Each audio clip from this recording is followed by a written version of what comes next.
sitting down there, or where are you sitting? I'm sitting right there. Oh, okay, I don't want to take your spot. Hi, Ann. Hi, you could. I don't know if we're going to be playing rummy cubes today or not. This is more important. So, okay, I'm going to leave my purse there and run to bed.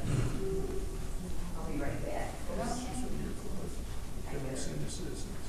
She actually joined when Judy was still there.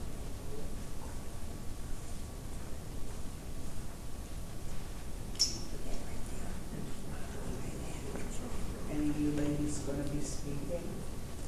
I'm gonna try. Are you? Yeah, I wrote down a little something. Gotta let them know why. Will support you. I don't know enough to know what to. Well, you know whether you need it or not. I know that we should keep the buses. It's That, a resource that you never know when you're gonna be in that position to need it, you know? yep.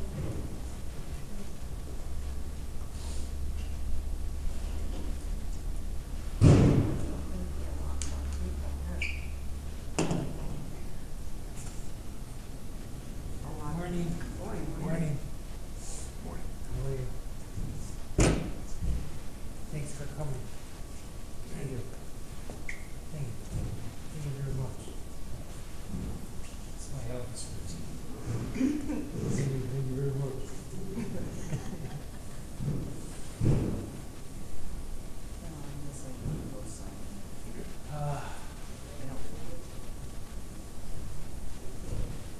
So funny, one of the women, I don't know her name, she always walks with you, and she was going to see the assessor the other day, and so I let her in. I know her from somewhere. She was finally walking up. Where do I know you from? She was from Milwaukee. I think, cool. Oh my God. Well, we've been having kind of a low crew lately walking. Yeah, I noticed that. Yeah. Some, I think, have started, a few have started going over to the Planet Fitness. I just joined it. Yeah. Because they say Medicare and with the health insurance is free. So I haven't checked. Really? You know, there's no free I ride. didn't know that. They have United, the ones I talked to, health insurance, but we don't have Oh. United. We have Country Life, which is a health insurance, but even though it says Your life. are you talking about your supplement? Yeah, or something. I have Mutual of Omaha. I wonder if they pay for it. I should check it out. Yeah. I didn't know that. They didn't say United is the ones that I've talked to that have joined, gone there now, have United Health. Huh. I'll have to ask them. I gotta go over there this afternoon and get sore. I wouldn't mind doing both. I mean, I like walking here because it's nice floor and even, I don't get, I trip. I'm too clumsy to walk outside or maybe even on some equipment Well, too, so. these people that walk on the side of the road drive me nuts. You're gonna be the healthiest person in the cemetery. Well, even a sidewalk, the sidewalks broken and I trip under uneven sidewalks. And I walk outside, so. And I found out I could walk here. My neighbor does that. He has beaten cancer like 3 times. And he walks, I live on Riverside, near Macomb Lake Road. And he walks from there and walks all the way up to Johnsburg Road and back, tags his sign and walks back. And one day, I'm with my other neighbor in his pickup truck, and we're going along and he sees him, and he drives over there like he's gonna hit him, and he jumps out of the way. I go, really nice, the guy survived cancer, and you go and kill him with a heart attack. Well, they But no, separated walking on the just- side of the road is just, it's, Yeah, and these people with bicycles. I worked in Libertyville for a while, and you know where St. Mary's Road is? And it's a busy highway. There's a stupid bike trail 50 feet from these people riding their bikes on the side of the road. Why would they do that? I wouldn't walk, I ride a bike on the highway I either. wouldn't walk on that, on the shoulder of that highway. There's too many crazy people that think they know how to drive. They really don't. Yeah. It's true. Yeah. So, you all excited about this meeting? Yes. Don't be gentle.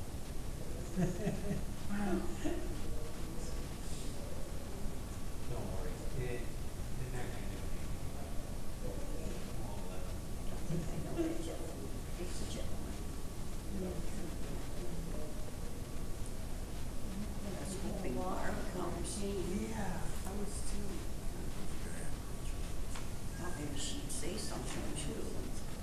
Oh, that doesn't mean he'll be here. No, he'll be here, trust me. That little lady I talked to. The ones that are doing their games are open. Just real sweet. Anyway, they go to, they went to a switch for. Mom used to get it. I don't know, we'll have to see. I met her, but she's the one that always said. I wouldn't That plan lady that. gets you coffee anyway. I wouldn't plan that far ahead. Whoever won, she'd take the. I know the doctor's office is coffee. How you doing, Danny? Hanging in there with the rest of them. You got it. God, you can't let these guys get the best of you No. Senior. either. Because if we do, we're in trouble. You pay $15 to go. But then I had to, and, our group voted to the second Monday because there were more. We didn't mix the person. So I didn't even think of it at the time now as president of our group, so. Yeah, so I just, I didn't give it up, just like I give up. Some more The carrots. second Monday. I don't know if that makes any difference. He's so grateful and so All these curious. guys come, that was 3, 4, 5, 6, 7, 8 cars got came, anybody over there likes it, I We're know. here.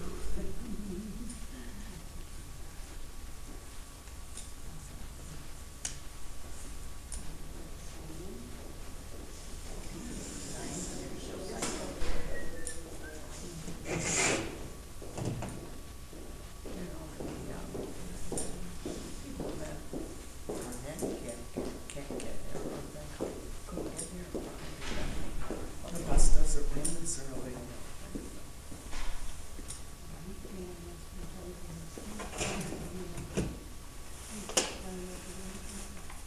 Which bus doesn't run?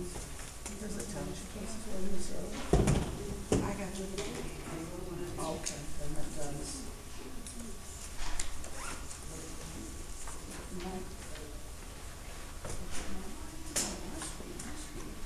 Okay, whenever you're ready, it's right behind you. Hi. Did Pace pick you up? Maybe, I don't know. Because I know Pace, Not sure. years ago, I don't know if they do it now. They would come to jogging until 10. Back when I was. Okay. Right behind you. Then just a little bit. The Pace bus.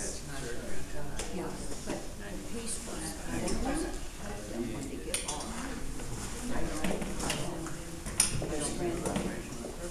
Are you gonna talk a little bit? Yeah. Good, good.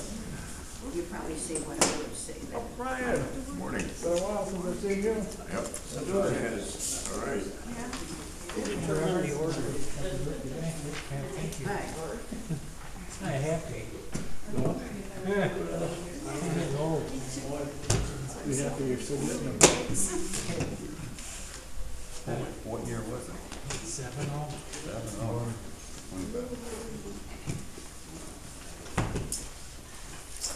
I'm trying to catch up with you. Did you bring a pen? Yeah, I did on the road. Pretty proud. You don't need that. Here. because that has nothing to do with the actual budget. I don't know how you even got that part, because this is.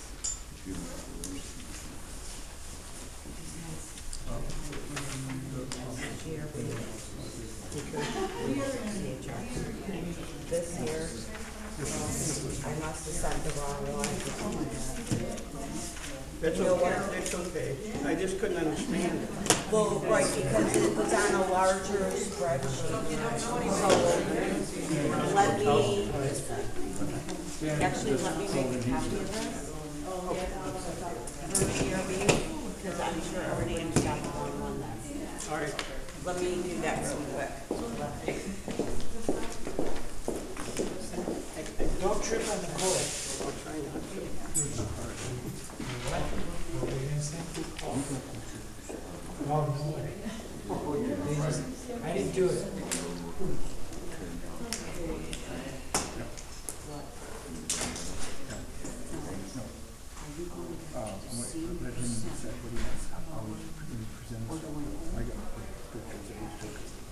I didn't know you were joining this group. I'm not just senior citizens, that's the second meeting is today. But that's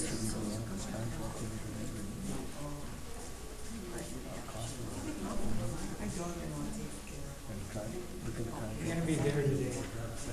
Steve took your place. I'm sure that I'm pretty sure.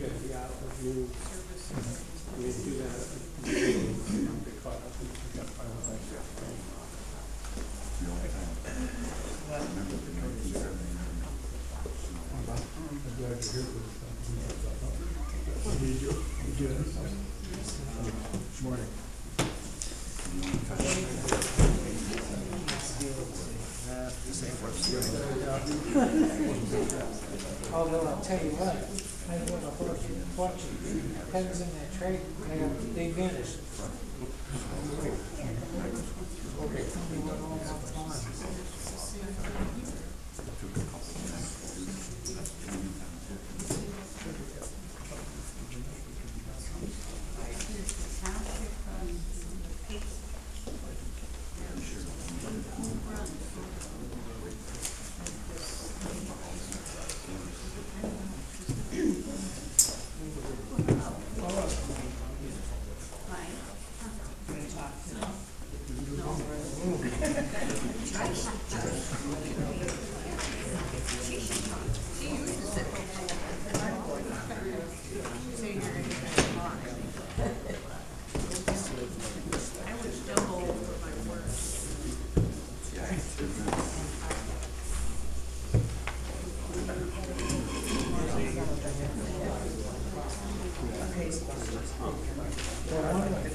Hey, Robert.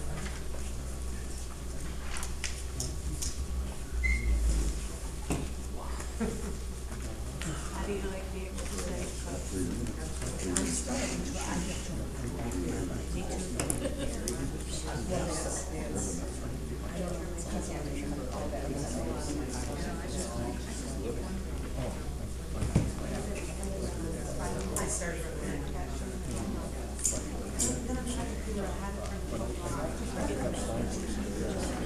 I didn't have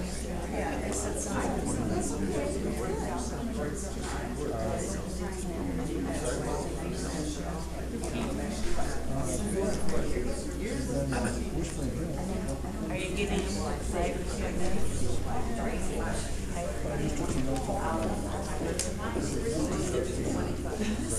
Well, you can vary.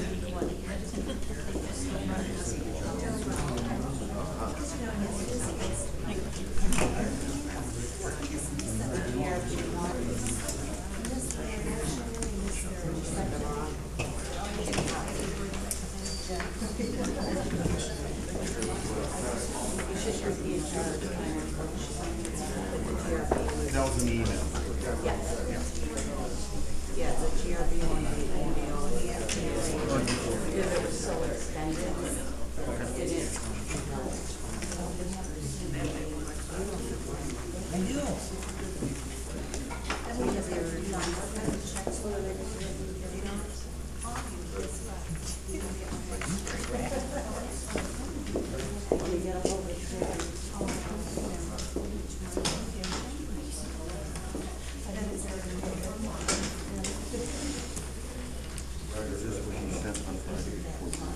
Does anybody need a town one?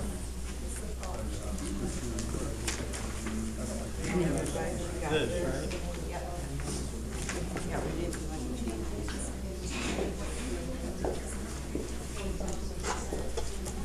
Do you need a town one? It's the same one from last. Yeah, it's so hard for me to carry. Sorry. How about you? What's that? You need a town one or no?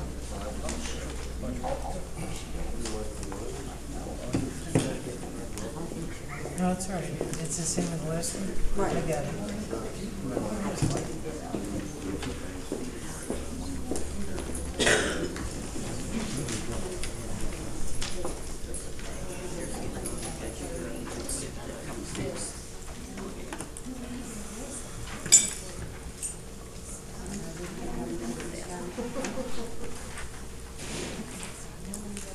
All right, what was that? Smart four? You're right about that. I totally. Did you realize it in the morning? All right, I have 9 o'clock, call the meeting to order, and we'll do the pledge of allegiance. I pledge allegiance to the flag of the United States of America, and to the republic for which it stands, one nation, under God, indivisible, with liberty and justice for all.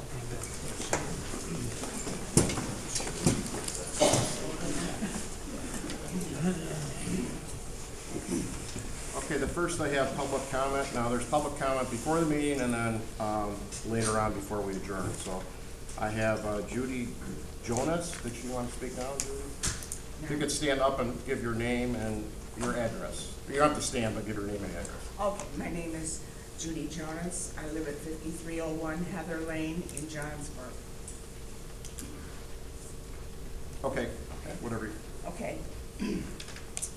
I would like to touch upon the importance of the township bus because I've been involved with the township bus issue for many years. The bus, I've been involved in many aspects in different positions I've been in, and so I would like to go through some of them right now. While I was involved in the former Mchenry Township Senior Council, Advisory Council, all of our members were aware of how important the township bus was to our senior community. Also, during the 8 years that I was president of Mchenry Senior Citizens, I know how important it was to some of our members who could not drive to be able to get the places they had to go. One of them was to attend some of our meetings and a few of our other things that we had going on, because otherwise they would be stuck at home alone. As a volunteer for the Fish Food Pantry, I work at the front desk. So I know how important it is to some of our clients to be able to get there, to get to the fish food pantry by bus, so that they can get their groceries and come back home. Now, it's not just,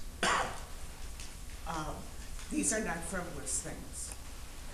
It is really important to understand that doctor's appointments, they would have, some people have no way to get there other than the township bus. They, therapy, the grocery store to do their grocery shopping. I know my mom, when we're not home, she has to get to the, she's 94, she can't drive anymore. She has no way to get food into the house and that type of thing when we're not home, as well as just a myriad of other things. It's a real resource for the area, especially for our people who are handicapped in one way or another. I mean, visually is one thing, you cannot drive, but handicapped in other ways. That these people are able to get where they need to go on a daily basis and for important things. Thank you. Okay, thank you. Next, I have Robert Beltran on the sheet here, Robert. I noticed you don't have the podium and the microphone anymore. Well, just today, we didn't know. Yeah. I'm going to have to speak up, which is uncharacteristic for me. We have government because government is here. As a community, long ago, we started organizing governments to do the things that we can't do for ourselves. And in recognition of that, the state, when they set up the townships, they said, here are local units of government that will be able to look at their community more closely than we can, and we will have them do certain things that are required, and we'll have them do certain things that they will have the option of doing depending on the attributes of the community and what the needs are.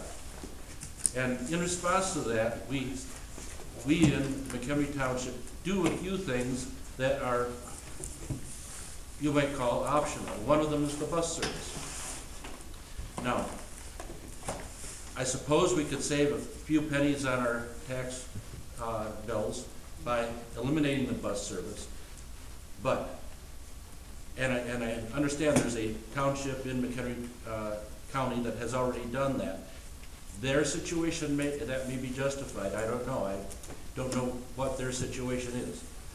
But in McHenry Township, we certainly can afford to keep our bus service, and it's definitely needed. One of the places I like to eat lunch, or dinner sometimes, is in McHenry at Tacos El Norte. It's right next to the Fresenius dialysis center. Every time I go there, it seems, sometimes more than once, I see the buses pull up, bringing people who are elderly, virtually all disabled. I don't see very many people being delivered by car, and even fewer driving a car themselves to come to it. These are people who undoubtedly live off the beaten track and have to take this service in order to be able to get there, and it's a matter of life and death for them. I have a couple who lives across the street from me, a middle-aged couple. He works a low-wage job. They have one car. She's partly disabled. She uses the bus, I think, 3 times a week to go to a part-time job. If it weren't for that, they probably wouldn't be able to live there. And we live off the beaten track. I'm in a community of a subdivision of 85 properties, and we're in the township. There is no scheduled bus service available to them. If these people don't have the ability to use this service, it doesn't just cost them more. That couple might have to move to some place that they could afford if she can't work. They have to be someplace maybe on a regular bus service route, and they wouldn't be able to function as well as they are. And in fact, it would probably lower the value of the house the guy is renting to them on the open market, because his net pool of renters has diminished. So there are many reasons to keep the bus service. The down the road impacts, some of the people who are using it now would probably have to rely on other public services in order to be able to function. And it's a cascade. I encourage you to maintain and even improve the bus service to make it more available to more people. So thank you. Thank you. All right. Does anyone else want to speak that hasn't signed up at this time? I'd just like to say that I need you to give your name and address. my name is Brian Jonas, and I live at 5301 Heather Lane. I'd just like to say that everybody in this room one day might need this bus. And without it, you'll see how rough it can be, with no crutches, no anything to get around. If you're fortunate enough to get out, and we're all fortunate enough that we're sitting here today and we're not sick, but these people can't. It's their lifeline. They need it. Okay, thank you. And do we have one more that wanted to speak? And just your name and address. Ryan, what city? What city? No. Johannesburg.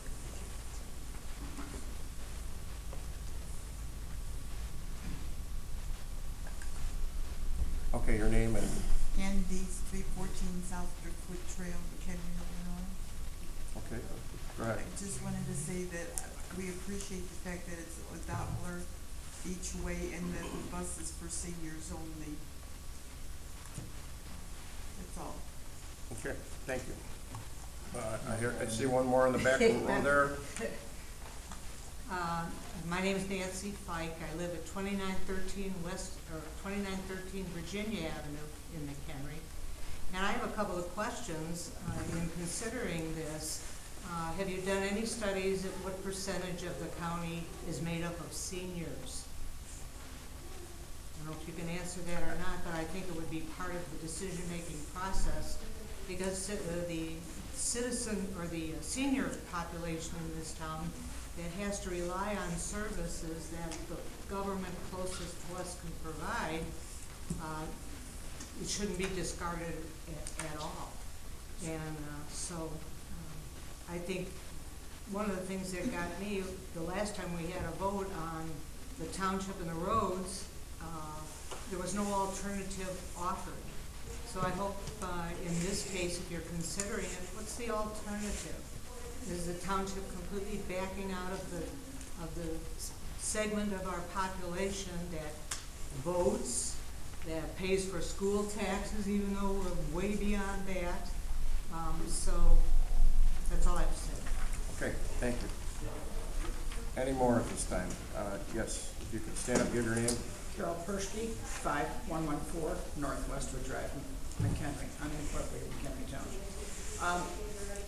Many of you know I was a former township assessor here. I did a study at the time I was here, and Mchenry Township had the highest percentage per capita of senior citizens, people getting the annual homestead exemption related to seniors. So McHenry Township had the highest per capita over Algonquin, over Nunda, and the other townships. And I just want to briefly say that I've used it when rehabbing from knee surgery because I couldn't drive.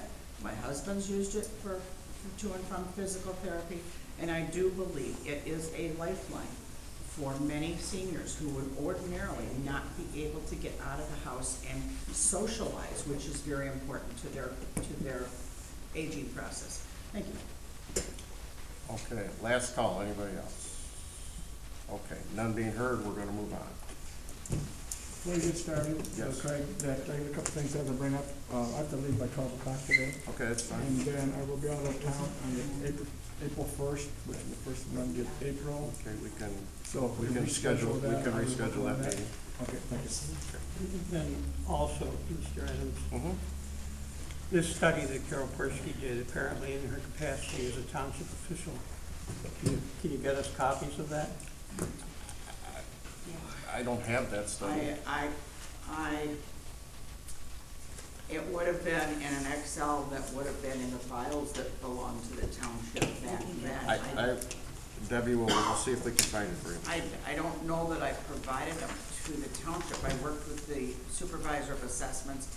I was trying to make a point when Pam Altoff was senator at wanting, there were two exemptions. There was one that was the senior freeze, and there was another one that was where senior, oh God, I can't remember what it was called, but you could sign up for that. Your taxes would be paid out of the equity of your home. There was a disparity of those two qualification numbers, and I did that, and I prepared that, and I worked with Senator Altoff, and she informed me that that was exactly why Mike Madigan would not let that get approved. But I think that the supervisor, and I can give you probably a better answer if you wanted to do your research, the supervisor of assessments publishes an annual report after the Board of Review is done. In there, it shows township by township, the number of parcels, the number of people getting exemptions. So you can do the math if you get a hold of that report. Okay, if we can't find your sheet, I will get a hold of that report. Yeah, and that one would certainly be current. If you want to give it to me, I'll run the numbers for you if you want to get that. Thank you. All right. We're ready to move on? All right. Any new business to bring before us today before we move on here? I do. Okay. You didn't give to me anything about how we accumulated, got hold of the community center. I've been a little busy, but I will get No, that. that's, I already got it. I went through my stuff. Okay. I went through some of the minutes, records I got. So I just like to read through.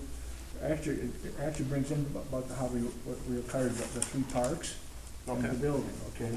And I just kind of briefly took off of the minutes and the records I've got. Okay. Anyway, this is some minutes of the monthly meeting, January 11th, 1990. Trustee Novak spoke to the board with regards to Passaic Highlands Community Association disbanding. With the vote to resolve the issue of property park holdings came up, the committee recommendations was to donate the 4 parcels of park property to the township. That would have been the parks. One of those parks from the records say that it actually was under the roadway, so we only got 3 of them. So then Frank Lau, the insurance agency, January 31, 1990, says the 4 properties that you are possibly going to acquire for the Passaic Home Association can be added to a liability policy. And then the minutes from the monthly meeting, February 8, 1990, park properties from the Passaic Highlands Community Association. Property numbers are listed 3 of the pieces and the 4th on the road right-of-way. And that could not be considered as a property holding. So a motion is made by Jacobowski, seconded by Novak. Votes, A's, Persky, Jacobowski, Stanek, Novak, Adams. Nays, none, so it's carried. So this was at a general meeting, just a meeting of the board? Yes. That may have happened in a meeting of the board, Bob, but I know some of those were before annual meetings, so if not all. Well, I'm just telling you, this is the records I've got, okay? But and this goes back, okay. So then, at an annual town meeting, April 9th, 1996, the agenda was silent on Whispering Hills Community Center. And then part of the minutes there says, state of the township, this year Mchenry Township will acquire ownership. So then the minutes were silent on Whispering Hills Community Center. Then the minutes from the monthly meeting, April 11th, 1996, Township Attorney Michael Popper announced Whispering Hills Community Center building is now property of the township. This is all legal activities transferred completed. Moved by Jacobowski, seconded by Stanek, carried, but those minutes does not show A's or nays. So I think that those properties that we discussed in the past of how we acquired them or what we can do about them, I think needs to be reviewed and looked into. Let me go back to the records, because I very distinctly remember Bob providing records that at least all those out parks, I'm not sure about the Whispering Hills Community Center, were done at an annual meeting, so let me go back and But find out. how did they show up in those records? Well, they would have, I don't know. Let me go back and find some records, and then we can relook at it, that'd be fine. Thank you. All right. Craig? Yes. If I may. I guess I have a question about where the board's influence on your daily functions are, because if any, shouldn't we be at the top of the heap? Could you speak as up, far as- please? Yes, She needs to speak up, they this can't hear. person is talking, Anderson is talking at the same time. Can somebody speak up Yeah, when you're okay, speaking, let's please? keep the forum and let Mr. Rakestraw speak up if he can. Well, I guess what I'm asking is, where do we lie in your desire to get work done? It sounds like other things are more important than getting the township trustees' requests done. You said you didn't have time, you had other work. I'm busy doing budgets for you guys, I'm busy doing meetings, I'm busy with insurance for the township, I'm doing the best I can and going as quick as I can. Yes, I provided you everything except for this that I'm aware of. So. Okay, I just wanted to. And I will provide it for you. I will have, I just wanted the record set that it seems like we're not at the top of the heap, and I think we should be. The township trustees should be at the top of your workload as far as getting work done. Understood and heard. Okay. I have two things if I may. All right, Mr. Rear, go ahead. The first concerns the Mchenry Expo that was just held this Saturday. Okay, first, go ahead.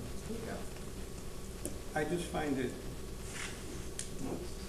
outlandish that the township assessor had one booth that was paid for by township money, and that the road district and the We can't hear. Yeah. You gotta speak up. Speak up. Speak up.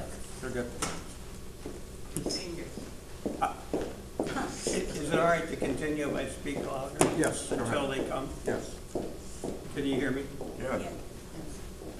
There are two booths, one for the assessor's office, one for the road district, shared with the township.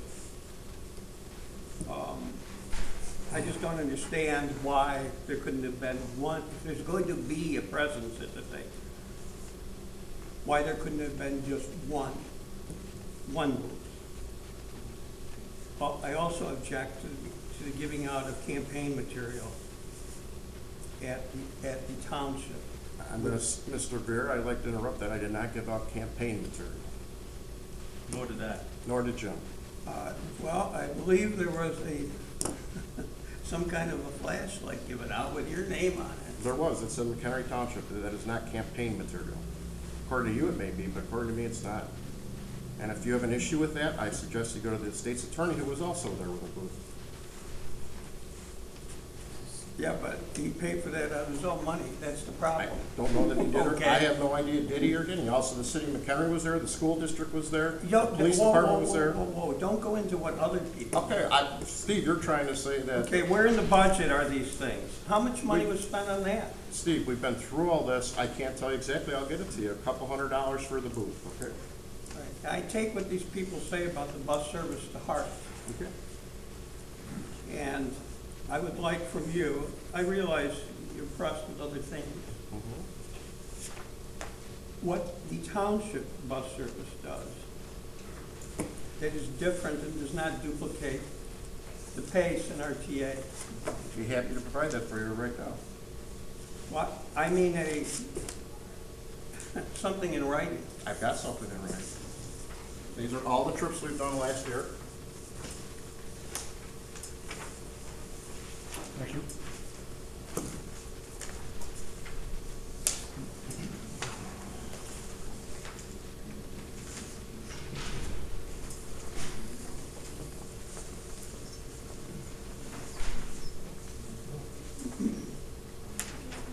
The difference between us and Pace and is that we provide a door-to-door service up into your driveway and help you get on the bus, etc. And if you go to get groceries, we'll help you get them to your door at the house. So we provide a service that PACE will not provide. They will only come to the curb. People in wheelchairs, people that are disabled, that can't walk, they can't get to the curb to ride the bus. So that's the difference between our service and their service. Also, their service does the same thing otherwise if you can get on their bus. They cut it up. They have a limited number of spots, so if you call in and they can't fit you in, sorry, we can't take it. Well, how many times does that happen? Daily, for PACE, not for us. When we provide assistance, do we go in the house? We do not go in the house. We'll go into like maybe a garage to help them get out of the garage, but we do not go into the house for liability reasons. So what happens if you've got a number of steps in front of the house? Do they?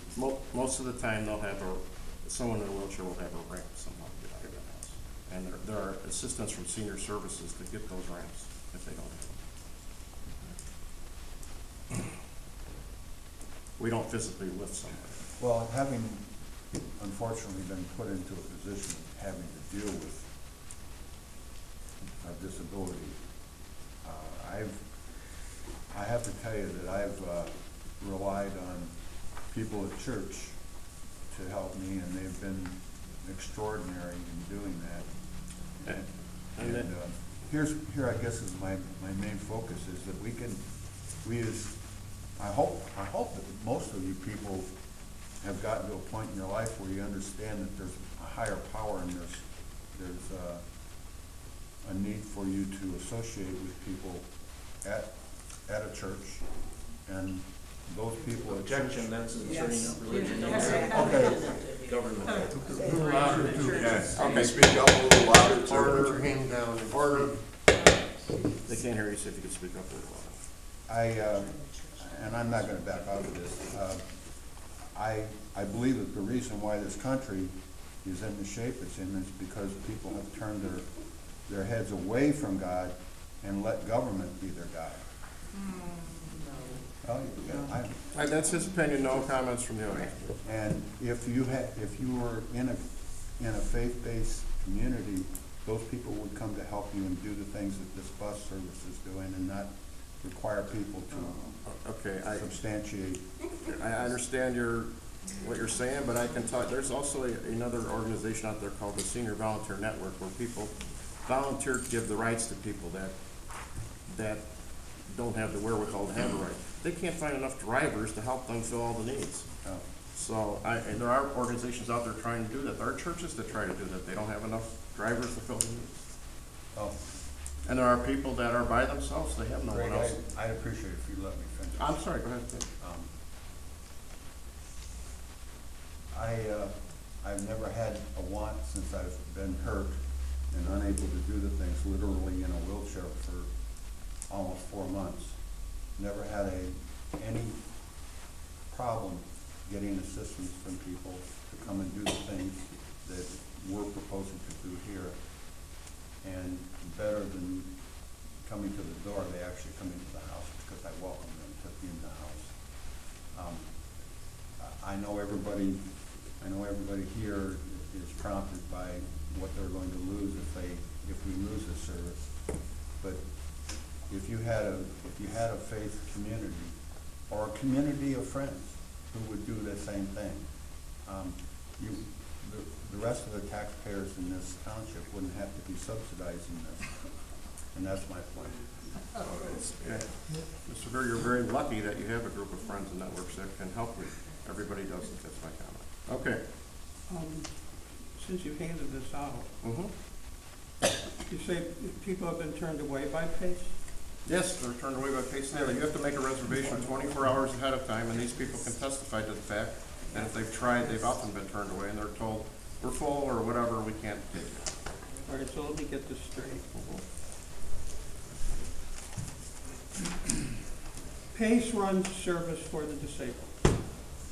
PACE runs service not for just the disabled, for the whole community. Also the disabled, yes. But they have special buses for the disabled. Those are the disabled, yes, they have stuff for the disabled to get on, but anybody can ride those buses. Anybody from the general public can ride a PACE bus. Okay.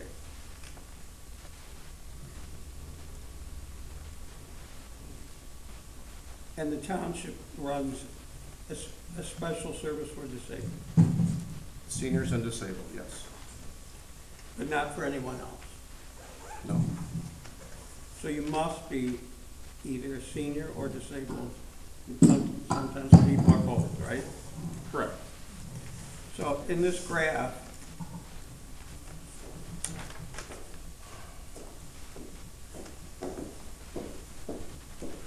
if they're senior and disabled, where do they show up?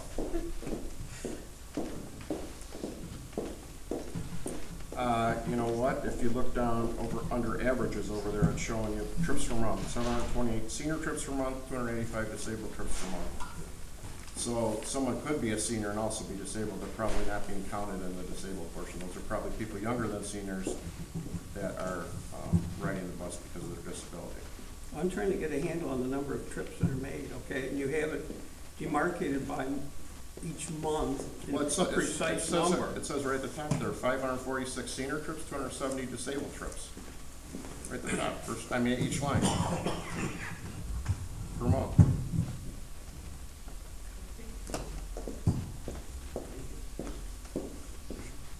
So trips equal the totality, the total number of trips. Correct.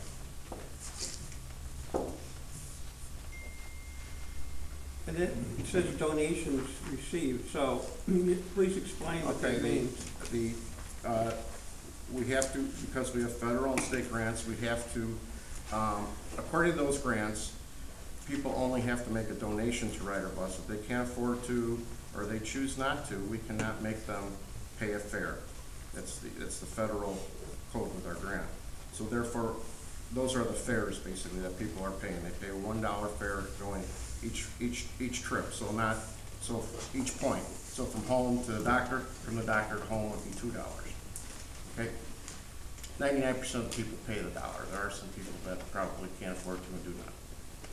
So it has to be called a donation, so it cannot be called a fare according to the grants that we are under. Then the vouchers are also a kind of donation.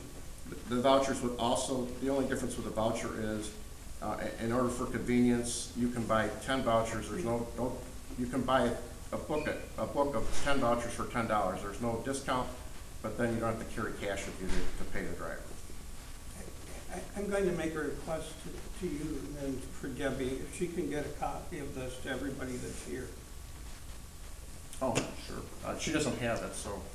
Can someone have a clean one that they didn't write on? Oh, never mind, Debbie's got one. Because we're talking and it's like, you don't even know what we're talking about. Yes. So, if we could have each one of them get a copy of this so that they can see what we're seeing.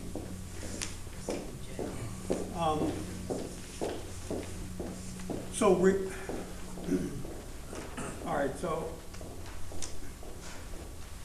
the donations and the vouchers are sort of the income that you were receiving. Yes, they are the income. That is absolutely correct. And though there's some sense to it, that's because somebody may have paid a quarter or something. Sometimes they don't pay the full amount, or they throw in the wrong amount, so we get weird. Well, if it's a donation, there isn't really a Well, full amount, Well, right? we request a dollar donation. You're correct. Okay. Now, you mentioned federal and state grants. Mm-hmm. Could you get the board a listing of how much we get in federal grants and how much we get in state grants for this program? I can tell you that right now. The federal Northeastern Area on Aging is a federal grant which we receive approximately $39,000 for. And then the Mchenry County Senior. Well, see, that's just, I'm getting at, approximately doesn't do it. I need to know exactly what the grants are. Well, Steve, I budgeted for next year $40,000. That's basically what they are for next year. Yeah, I know, but It seems to me It's that. within $100, okay? But we've got, we deal with precision here, not just what. Okay, Steve, estimates. I will get you the exact number. And the state grants, what's the There is no I state- don't expect you to have the exact I amount. have the exact amount from, we have a McHenry County grant for exactly $15,000. That's from the state? That's from McHenry County Senior Tax, Senior Grant Program, That was 15,000? 15,000. What comes from the road district? Road district pays nothing. How comes their name on the list? Because there isn't, except one old bus that we have that they helped pay for years ago. We only own one bus that's only used in the case if there's something down. But at one time they did donate to it, is that why their name was on One it? time years ago, they helped pay for that bus, I believe. Okay, thanks. All right, so it really isn't just federal and state grants, it's federal, state, and county grants. I have no state grants. I only have a federal and a county grant. I'm just going by what you said originally. I did You say said state. state. I did say 39,000 was a federal grant? Yes. Now, regarding these PACE people that have been turned away, has the township made any effort to get more PACE buses to alleviate this? Yes, I sit on the transportation committee at the county, and we're constantly trying to do that, but, you know, there's only a limited number of funds also there, where, we're constantly asking for more, and that would be, you know, certainly we're trying to do that. Okay, so I guess what I'm asking from you is a breakdown. A breakdown of the grants, is that what you're saying? Well, it's hard to tell from your budget how much is not being met by these other grants, and how much is being borne by the taxpayers of Mchenry Township. I can give you an approximate right now, if that would be okay with you. It would be okay, but I do want to see, Okay, I'm gonna give you an approximate right now. okay? If you look at our budget here, it's $292,342 proposed for next year, okay? Out of that, All right, now, wait a minute. right on the bottom of your page, What page is it's on, Which page? You want it for Sunday? no, he's asking for the number, I'll give him the total. This It's on is- the bottom of the transportation budget, which I don't know if I have the Senior same. Express, they Senior should have Express. it in there. Take This it. is the second Yeah. draft. It's in it. Yeah, it's in I there, don't know page if that, 7. no, you're going too far, Steve. Oh, you said 7, right? Okay. All right, So if you look at that column, proposed is $292,342.11, okay? well, it isn't, Down way at the bottom, that's the total expenses, all right. okay? Proposed. Proposed. It would be, you know, we might be a little less than that, but this is proposed. Out of that, we have approximately $40,000 in grants. We took in, so far this year, $9,920 in fares, okay? And so if you subtract the grants and the fares out of there, okay? Well, it seems to me that the grants should be part of this. It's on the revenue. It's on the revenue sheet on the front page. That money is earmarked solely by these governmental entities for the bus. And it's solely marked on the front revenue page for that, Which page is that? the very first page. You know, this isn't a standard accounting. Page 3. All right, Page 3. Page 3. There's 2 lines on page 3, one senior bus fares and senior bus grants. are these grants being exclusively used, the grants for the bus, the county and federal grants, are they used exclusively for the bus, They are- not for some other purpose? They for are the used township? exclusively for the bus, and I have to report on them quarterly to both of those agencies who audit us on those, yes.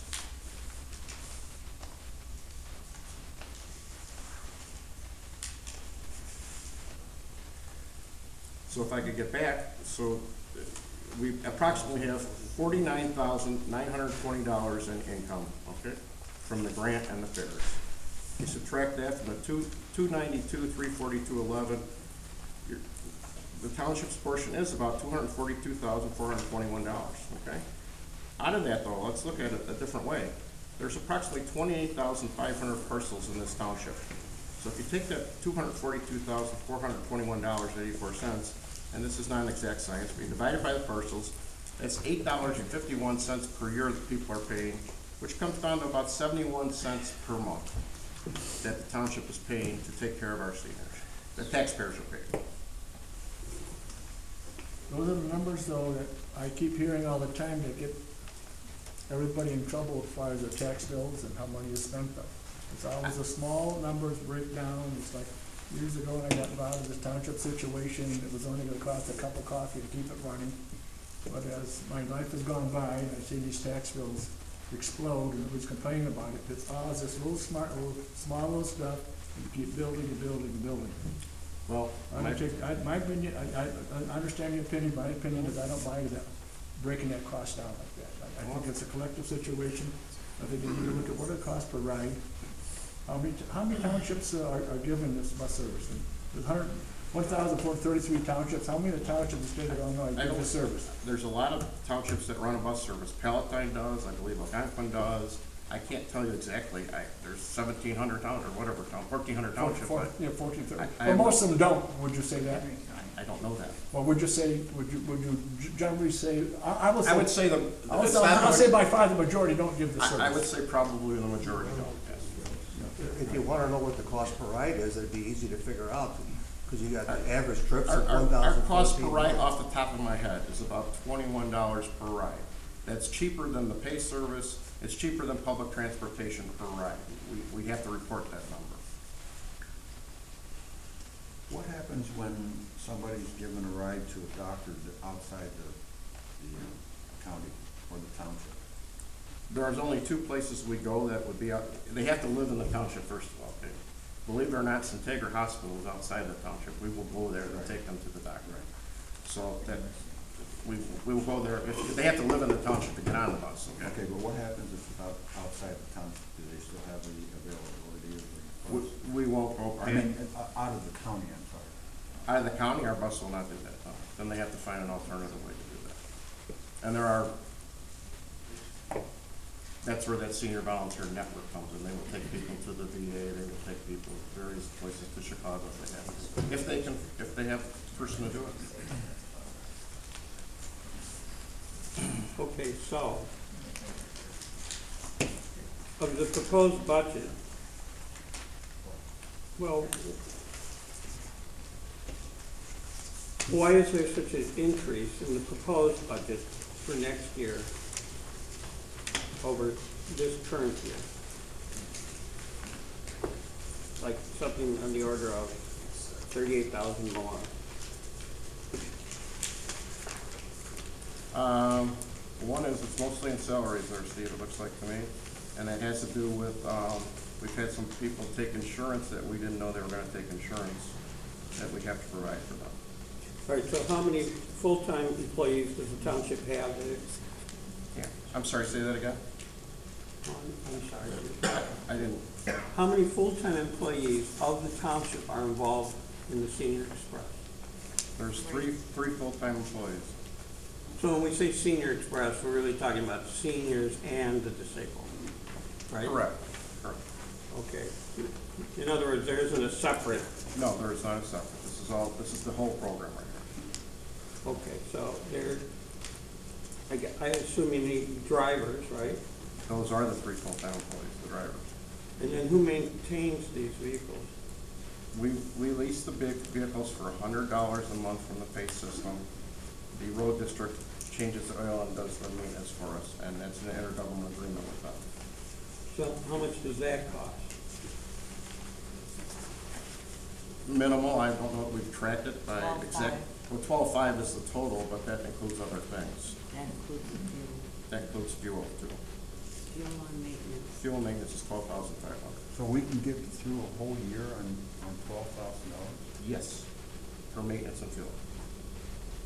That seems incredible. Our vehicles, they're pretty new, they're brand new, and every 3 years or so, Ace will give us new vehicles, so we're not. Well, no, I'm saying, how do you do it on Yeah, $12,000? none of this adds up, because you've got the parks using the money too, using the gas, the 12.5. The parks gas is separate. That's a separate. It's a separate line item. It's a total of 25,000. 25,000, parks is 12,500 also.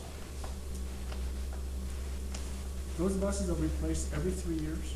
When they get to around 150,000 miles, Pace replaces them. And is it, so then the cost of the bus, is that figured in the cost of these rides? Yes. That's Yes. all in there? It's in there. The buses is our cheapest portion, $100 a month. You get a vehicle for $100 a month. Is that being subsidized from them? I mean, you could go out in the private and get a bus for $100. So there's gotta be some of this, I would assume, I don't know. there's gotta be some of the tax dollars involved in here to get a bus for $100 a month, huh? I don't know that, but I would assume that's probably true. You, Oh, yeah. a So car, there's some hidden costs in here. a car is $400 or $500, you know, like a Mercedes or something like that's even more. I mean, that's not, how do you, rent out, how do you provide a vehicle that costs one of those $100 a month? I don't get it. That's, we're leasing it from Pace. That's a question you'd have to ask Pace how they do that. I don't know. We just take advantage of the program. We got the cheapest cost, we take advantage of it. Are these buses used exclusively for seniors and disabled trips? Yes, they are. How many buses do we have? 5? We have 4. I believe we have 4. So one bus is sort of a reserve? No, all 4 buses are, well, I shouldn't say that. Always 3 buses are on the road, but normally most days 4 buses are. Well, then that would seem to me that we're talking about 4 drivers, not 3. If you look at the top of the sheet, there's 3 full-time and 3 part-time drivers. What sheet are you talking about? The senior sheet. Page 7. Very first line. Under salaries. Is this a 24/7 type of arrangement? It is not. We are a Monday through Friday from about 8 a.m. to approximately 3:30 p.m. and we do run Sunday 1 shift from about 7 a.m. till 1 o'clock probably. Whereas the Pace also runs on the weekend. They do not run on Sunday, I don't believe. Do they now? Maybe they started. Okay. Yeah, they do. Okay. And Pace has a separate program for disabled, but there's a problem of getting reservations in, right? Correct. That's the justification for Mchenry Township doing Well, also Pace will not go to the door for these people that they couldn't get to the curb, Steve, and get on the bus. That's another issue.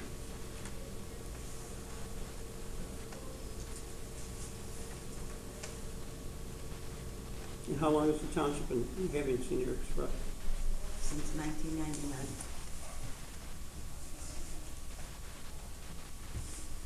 That's when the pilot program was, Well, this sheet you have is, it doesn't really go into the mileage. I can give you mileage, like if you would like further information, I have miles per vehicle Okay. available for you.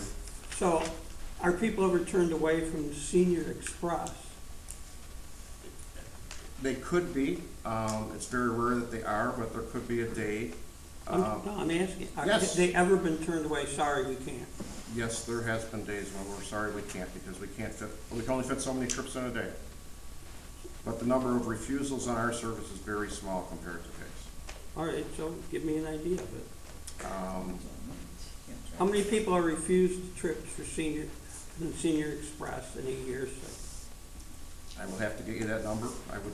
I'm not, guess- I'm not I don't know. asking for a precise Oh, for- number. I'd say. You keep track of Yeah. refusals? We do not keep track of refusals, but I just asked that to be done, recently. I would have to talk to my bus person who schedules it. You know, 1 person a week possibly, and then some weeks none. All right, so we're talking about less than 52 Yes, yes, a year. yes. And how many are refused by Pace? Well, you don't know, Oh, right? I- Because people have come to rely on, No, Pace has a report that I'm sure I can get for you. It's hundreds. well, that would be excellent to have that. I can get you the report. You say that you have a person who schedules it. Is that one of the bus drivers that does the scheduling, or is there another person? No, there's a person in-house here that's part-time that schedules the buses. And he also works part-time in general assistant. How far in advance do people have to schedule? They can, Well, it's, one day it can be, but the sooner we can get it scheduled ahead of time, the better it is. That way they get on the schedule. But they can call the day before, and we'll put them on the schedule. There's even been times where people have called that day, and we've squeezed them in if we can do it. And PACE is the same way, you need a day? PACE is 24-hour notice.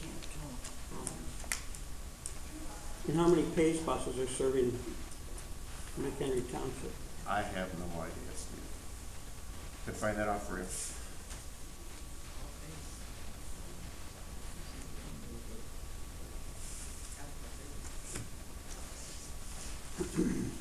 Since you're on the transportation committee for the county, maybe they could do a proposal to change the policies of PACE to make it door-to-door. They cannot dictate PACE policies. They try to ask for, but PACE is its own, and PACE will not do it for insurance reasons. We've asked. Do you have to, how much does that impact the insurance that we pay? Since we do. We're in that TORM insurance program. It doesn't impact us differently than if we did it. Are they aware that we do? Yes, they are aware that we do it. You're telling me that they don't increase the insurance of the township because we're running this policy? Oh, do they overall? I'm sure there is something, yes, yes. I thought the question was, is because we're going to the door, is it much higher? No, I'm trying to figure out the exact cost of this. After the grants, after the donations, which are really sort of like fairs. And then part of that cost is how much our insurance is over what we would have been paying without. I can ask our insurance carrier what that would be. And does that, what's the limits of that policy? Is there a separate limit for the bus than there is for somebody getting hurt on the field? No, it's the same liability. Is there something? I know you say the same liability, but. The same limit, I mean. Which is what? I don't know off the top of my head. I'll find out. It's $1 million, I believe. Is there something in writing with our policy that we are covering people right to the door? Is it in our policy so that we are protecting? Yes, we're protected. We have to provide them with everything. We have to provide our insurance carrier with everything. Okay. So I take it in an effort to accommodate all these people. There's some effort made by the township when they schedule the trips to figure out the most economical way. Oh, yes, there is. That schedule is being reviewed almost hourly in the morning to figure out the most economical way to send, because you don't want to send a bus to Wonder Lake and then have them picking up somebody in Mchenry. You want to have them all in that area picking up those trips over there to be the most efficient way to do it. And that's why our costs are less, because we review our schedule thoroughly and do that, where PACE has an algorithm that does it, and it's not that good. So if people that want to use this service, who are using it for doctor's appointments and things of that nature, they almost have to get their appointments made knowing when you're going to pick them up, because you're going to Winter Lake at one time and Johnsburg at another time? No. The schedule, it's very complicated. The schedule changes daily. We take a look at that schedule tonight and go, okay, we got these trips, okay, we got to send this bus over here. It's reviewed daily, that's what I can tell you, to arrange those buses. That's not an easy thing to do. All right, so the people call in, they want to ride from their house, typically, although not exclusively. Not exclusively, but normally you're being picked up at home for your first ride. And then they say what destination they want. Yes, they do. And then the township calls them back and say, okay, we'll get you in at X time. Well, not exactly. I skipped a step on here. PACE dispatch, you call, when you're first registering for the service, you call here to the township to let us know who you are, where you live, and that you're a senior or disabled, okay? And then after that first call here, you're registered on a bus. Then you call PACE, and they actually, they dispatch, well, I wouldn't say they dispatch, they keep the schedule of who needs a ride. And then we get that via computer, and then we rearrange that schedule. So that's how you know about the algorithm of PACE. Correct, because it doesn't work well, because if we followed their algorithm, it wouldn't work. On this sheet, I noticed the Sage Cancer Unit? Yes, Well, I know that has moved from Mchenry Well, to Crystal Lake. I realize that What this, happens to those people now? this was when it was in McHenry. That's something that hasn't come up yet. We probably wouldn't be able to take them there because it's not a township. We'd have to arrange for them to transfer somehow. No. It isn't Pioneer Center and the hospital, senior center and all that. But really, they can go anywhere. Anywhere within the township for the most part, yes. Grocery, wherever they need to go. Shopping, they go church. Sunday mornings? They might, some of them might go to a restaurant, Steve, for breakfast or lunch or whatever. Well, what percentage of I assume then, since you're using the base algorithm, that the destinations are all there. We have the destinations by day, yeah. The majority of destinations are gonna be doctor's appointments. Really? Is that really Wait, the case? I didn't finish. Doctor's appointments and the senior center here would be the majority of our destinations.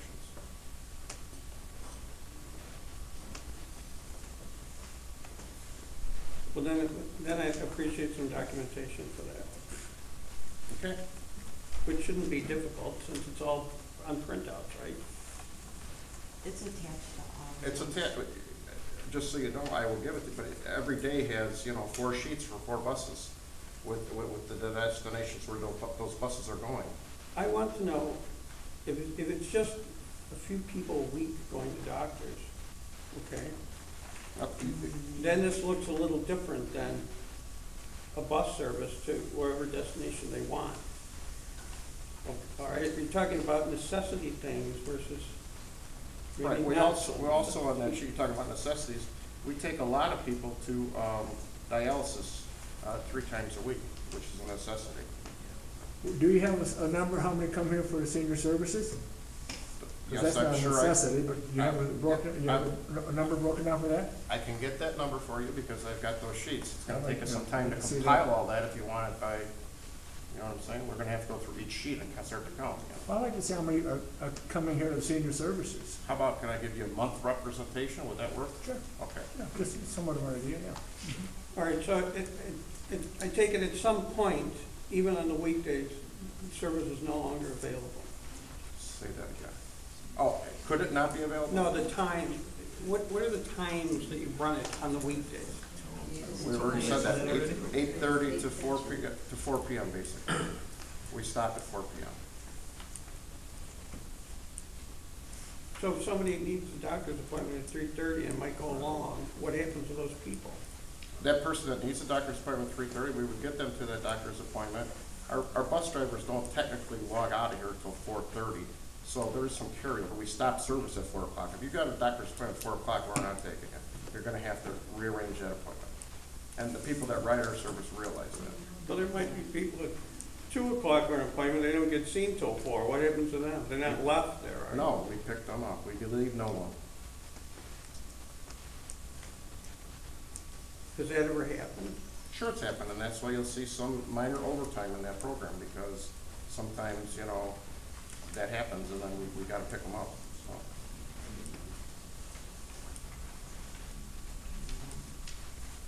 If we take somebody, we're not leaving them stranded, we're gonna get them home.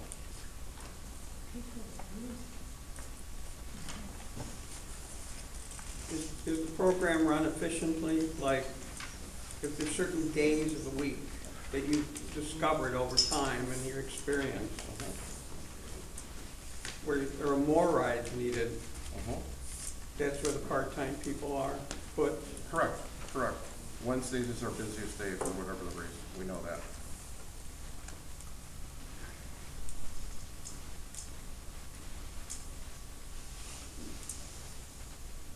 Do you have a 2017 tally? I can get you one.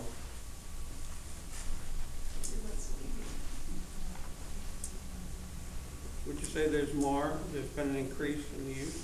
This year, there has been an increase in use because the city of McHenry used to pass out free vouchers, and they're not doing that anymore, so most of those people are now coming on our bus.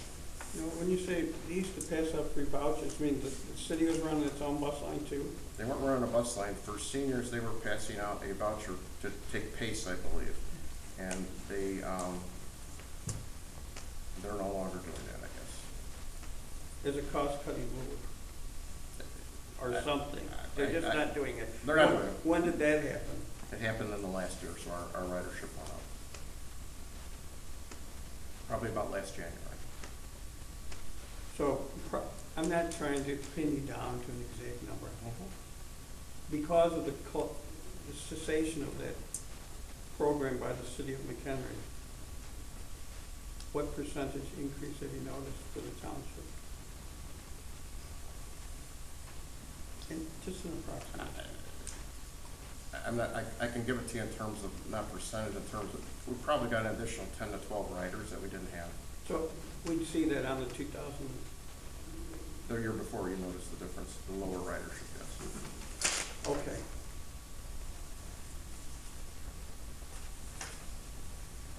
Is there anything else about the program that you feel would be important for us to know? Oh, I've expressed it many times, it's a lifeline for these seniors. And even the senior center for people that are living by themselves is a lifeline. Gives them socialization, gives them things to do, keeps them from becoming depressed, keeps them living in their house. That's the goal. If we transfer them to a nursing home because of these things, it costs all of us more money. And I think we have a duty to our seniors, as they have paid taxes for years, and just as a human being, that we have I believe, a responsibility to help take care of them. We also have a duty to the taxpayers though, and we also have to look at this, as I brought up before, this is not a mandated services, it's one that's been an add-on as townships have expanded their services. It seems like we continue to overlook the taxpayers and what's driving people out of the county, the state, whatever. And it's all these small little numbers, I said before, that keep adding up and adding up. We can always add and keep adding in. We can never reach enough to give people. It just keeps coming and coming and coming. So I would like to see, if you may, taking into consideration the donations, quote unquote, and the grants, what percentage of the bus line, of the bus service, is being paid for by the township? I've already told you that it's about $242,000 the township is paying for that bus. The percentage? That's a large percentage.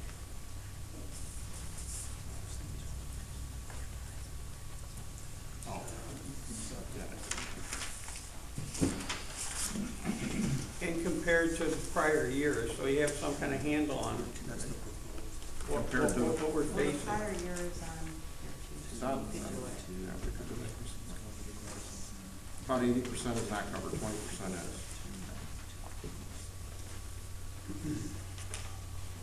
Does the township have a separate phone line for this? We do not.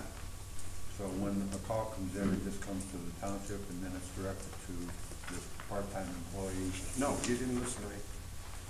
After they register us with us one time, they don't call us after that, they call PACE, normally. Well, how do you know how to pick them up? When to pick them Because up? we have a computer program with PACE that provides us all the rides that PACE has booked. Well, no, see, let's say that somebody just comes up with a special thing they want to go to that's not on your algorithm. I don't have an algorithm.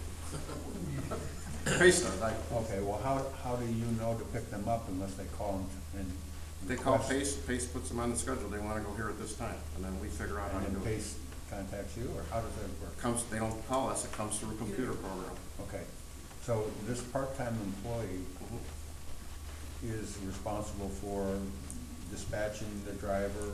He's responsible for making sure the drivers are here, he's over the drivers, make sure the And drivers then are. that's all, is there a computer on each bus that? No, he hands them a daily run sheet, we don't have a computer on each bus. Okay, so there has to be. Oh, I'm sorry, I'll help you, I understand where you're going. Each driver has a phone, So if something changes, we call the driver. Okay. And I guess what I'm trying to figure out is how much time does this part-time employee that you have, how much of his part-time employment is dedicated to this and how much is dedicated to? It's about 50-50, 20 hours a week to this and 20 hours a week to the other. So it's a full-time employee then? I already said, he's part-time over here and part-time somewhere Okay, else. so he's a full-time employee, just He's he's split, half. he's split. Okay. I got the impression that it was a part-time employee to take care of this and help. No, with- no, he's a split. But his salary is split accordingly.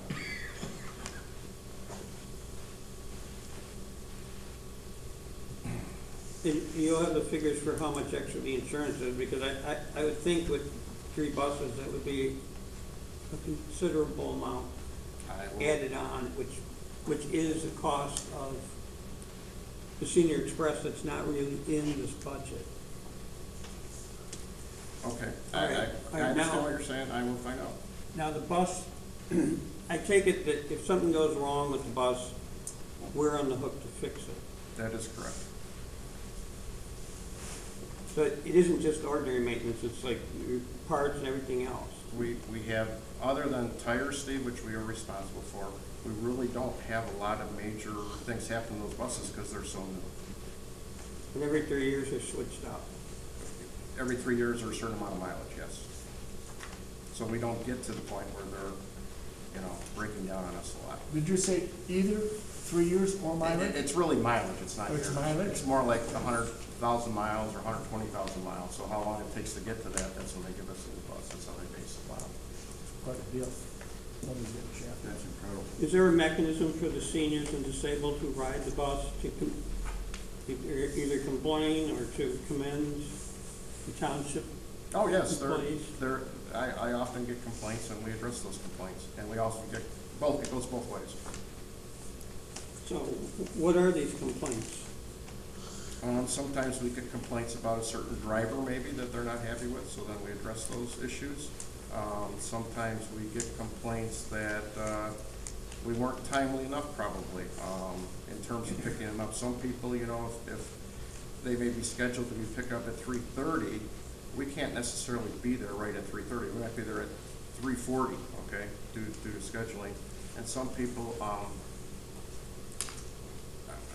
want to be picked up right at 3:30, and that's not always possible. So I get those complaints too, and then we find out if we can be more timely for those people if possible.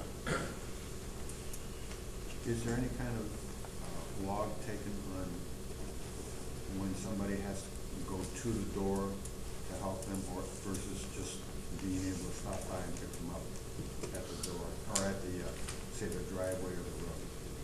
We don't keep a log, but our drivers know. Well, actually, I shouldn't say that. I think we do know that. Let me find that out. So how many times are there dead rides? And in other words, people are scheduled, but then you go there and they decide not to go or that kind of thing? That does happen. Usually they'll call and cancel before that happens. There are occasional times where we get there and they're not there or whatever. It's not the majority, Steve. I can't tell you exactly.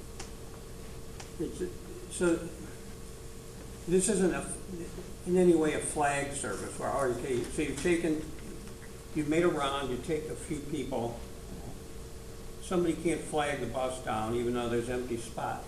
They cannot. It's not the type of service we offer. Well, I'm trying to understand. Nor is it the type of service Pace offers, so you're aware. You can't flag their bus down either.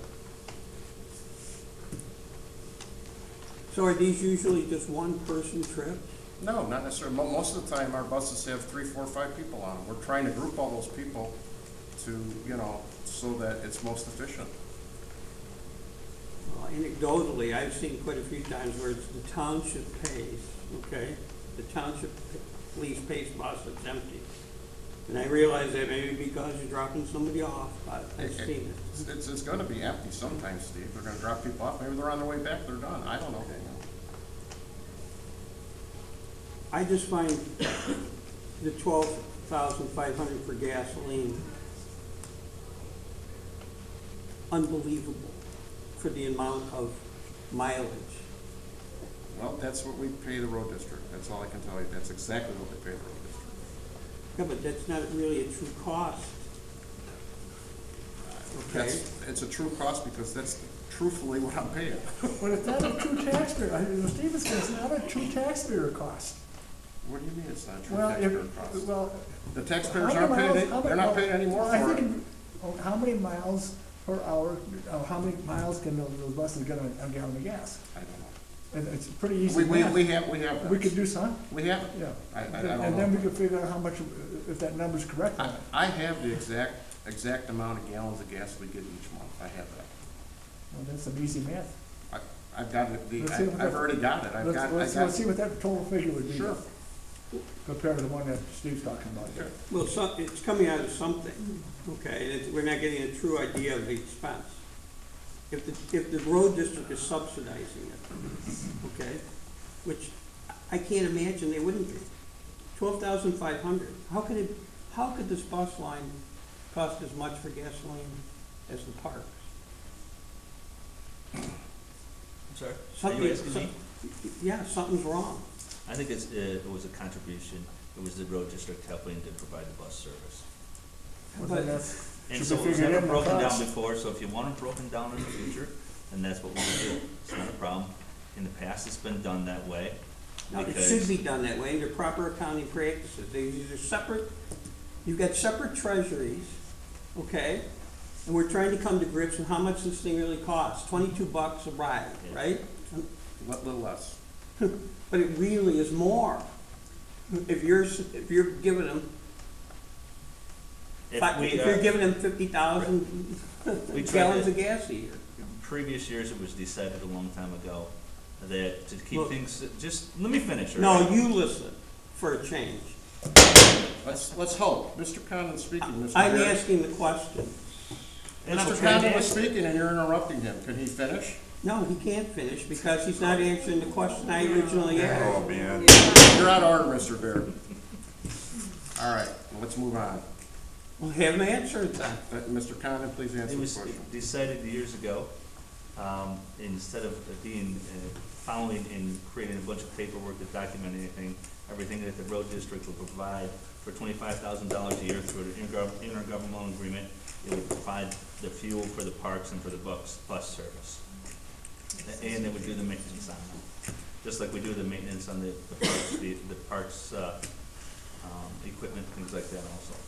And I don't really care what happened years ago. You're in charge now. I am. And if mistakes and false representations are made in the past, that's all water under the bridge. I want a true representation of how much this program has cost, not hidden, okay? Sure. In other budgets and other things. We got 3 separate budgets to vote on. But these people are coming under the township when there's actually money coming out of the road district. There's no way in the world it's 12,500 people. Would you agree with that? I haven't actually run the numbers. I would suspect it's probably more than that, yes. Do you keep track of how much fuel is used? Yes, in we each do. one? No, let me finish. In each vehicle that you use for snowplowing? Do we? Yeah, absolutely. That's why you see the monthly reports that I submit. Okay, so I They guess have what the it- fuel that's following up- used for all the storms that event. The for those follow-up numbers. question for that then is, if you know how much your trucks are using for fuel, shouldn't we also have the same thing for how much the bus service is using for fuel? We do have that information. It is documented. We have, that information is The logs. documented. in There our- are logs that We have document how much logs for fuel every gallon of is gas that's used for each vehicle. I guess what we're asking is that we see what those are, so that, because, my first reaction was, I have one truck that isn't near the size of this, and 12,500, if I almost use that much for my. I just did some quick math, real quick. If you had 4 buses and let's call it 3 buses, the buses are replaced every 3 years, just a rough estimate, and we replace them at 150,000 miles. So that means that we have about 150,000 miles a year. Divide that by how many gallons, how many miles a year gallon? or 50,000 a year? 150 total miles for all 3 buses. Okay, so It's simple math, But don't worry. yeah, but it's not 3 buses, it's really 4 sometimes, right? It is for, I was just trying to give you a ballpark figure, all right? Right, okay. So if you took the 150,000 divided by, or the 150,000 miles and divided by the gallons per mile, so what would you guess that would be? Well, we don't know, what is it I gallons guessed per 8. mile?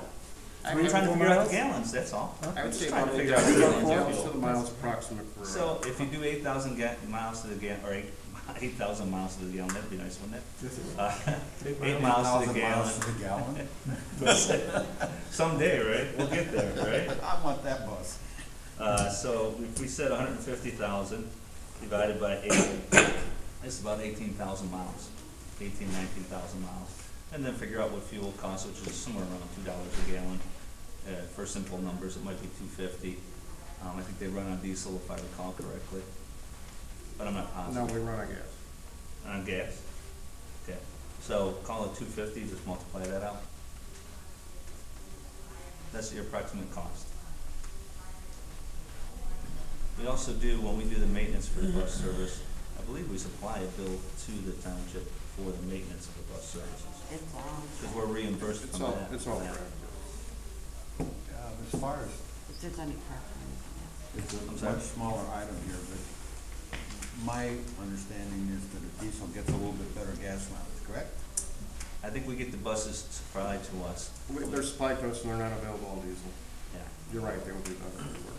They're How not. come they're not available? Have you asked that question? No, I haven't. I'll ask the question. Well, diesel also costs more per gallon too.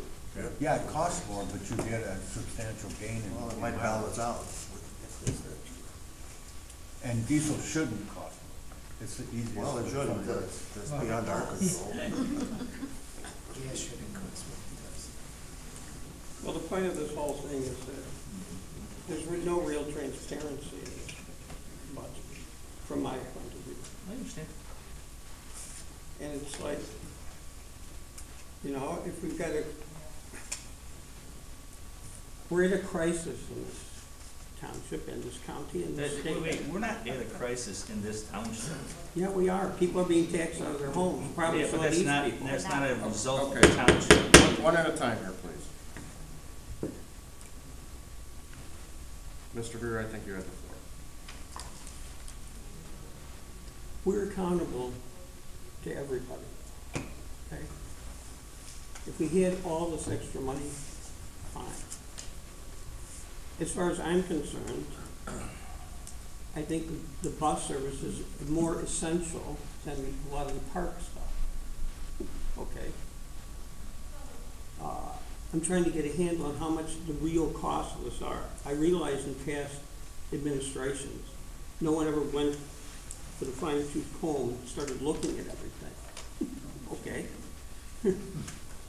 I don't think what I'm asking for is anything untoward or ridiculous. I want to know how much gas the parks are getting from the township, the road district, and I want to know how much for the bus line, because this is preposterous, these figures. And there should be an accounting of how much things are. You're sending it to them for the work you do on the buses, right? So it's the same thing. It really just follows suit with that. I assume it's all proper. You're not gouging the township for work that isn't done. Okay, so I'm just trying to get a handle on what the real costs are. Because from everything I'm hearing, it's a lot more than $22 a ride. And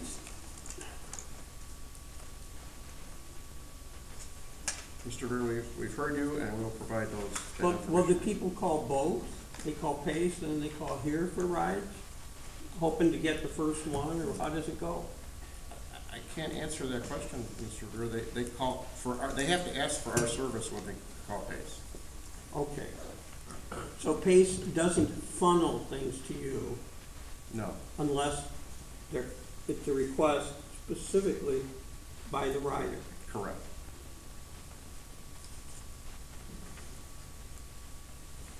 Are these buses that are used by the disabled, are there any special things? Any kind of technology or something that isn't in an ordinary PACE bus for a disabled? I'm getting the idea Like it's a really the lift, same a thing. wheelchair. They all have wheelchair lifts. I don't know that the PACE buses all have wheelchair lifts. I would assume they probably do. Do they have to have a special seatbelt arrangement? Yes, they do. If they're in a wheelchair, there's a special way to seatbelt them in that wheelchair. It's figured out on that bus.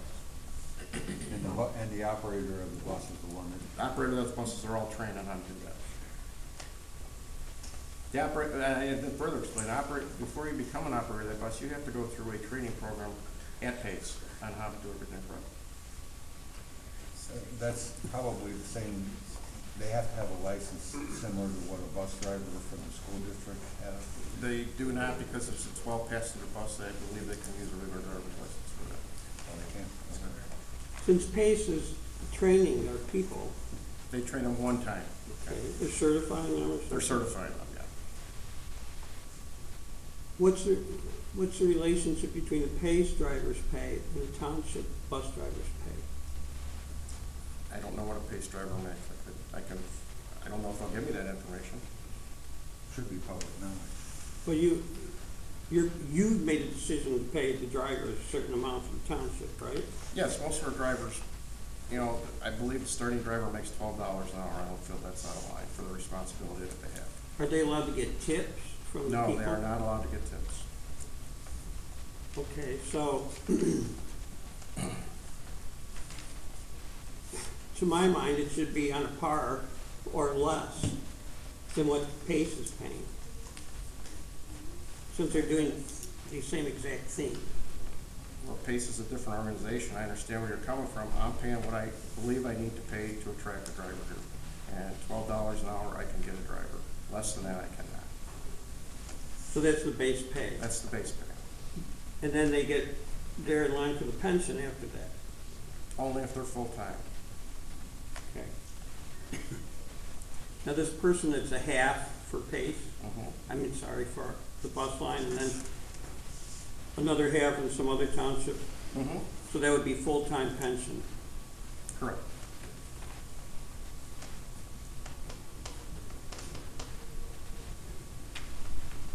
But as I point out with the pensions, we pay a portion. The IMRF is not part of the state pension problem.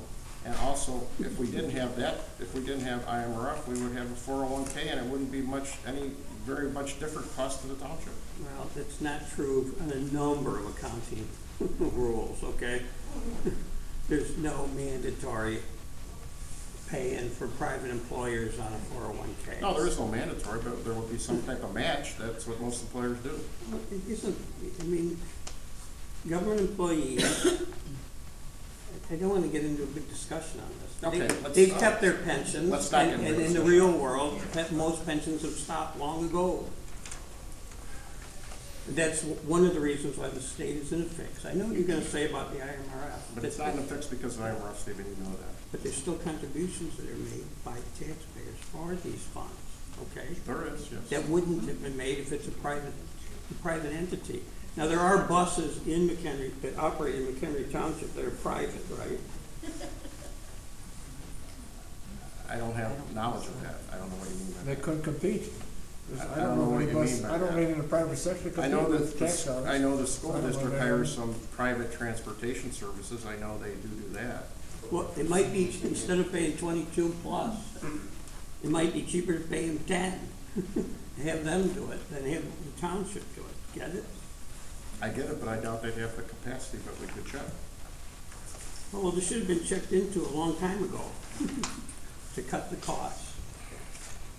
Because as I see it, it isn't a mandated service, it's something that's been added on. I realize people have become dependent on it, all right? And I'm sensitive and I appreciate that some people really do need it. But like any other governmental service, things have just expanded to the point where something's got to give. So I'd like to know what the true cost of the rides are. I'd like to know in the future, you could figure out if this could be done cheaper to a private First of all, I bus line. think if like private, Why doesn't Pace go door to door? I don't have the answer to that, Steve. They won't do it because of liability is what I've been You told. said earlier that it was a Well, liability. if they're not doing it for liability reasons, then we're at greater risk for the township for doing it. And what are we paying for that risk? We've already asked that question. I said I'd get the answer to that. Craig, when you're figuring that out for the fuel, that's not just for the buses, because that also covers the assessor's vehicles. Oh, That 12.5. 12.5 covers that as well? You know, so that just makes it a further imbalance somewhere along the line. And it just, Okay, do we have anything new to offer? I will get you the numbers that you're requesting, fuel numbers, anything else? Are these, do you know what the ages of your bus drivers are? Boy, they range from, mid-20s to 60s, I'm sure. I mean, what I'm getting at is this a second career for some of these drivers? For some of the part-time drivers, the full-time drivers are young drivers, and it's their full-time job. just one final question, Mr. Adams. In your capacity as supervisor of the township, how much of your time is spent on the Senior Express? My time is minimal because I'm mainly doing, well, I shouldn't say that. I'm doing all the grants.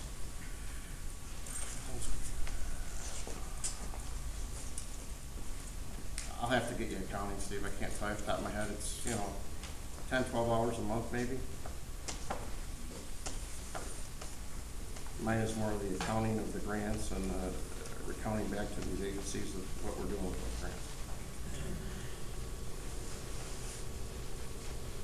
So, in other words, the day-to-day overseeing of the bus line is done by someone else. The day-to-day is, yes. And so, who is that person? Another driver, or? That's the part-time person that we just talked about, that does the dispatching. And what's that position called? As far as the senior service end of it goes. I think he's called the bus manager, I believe.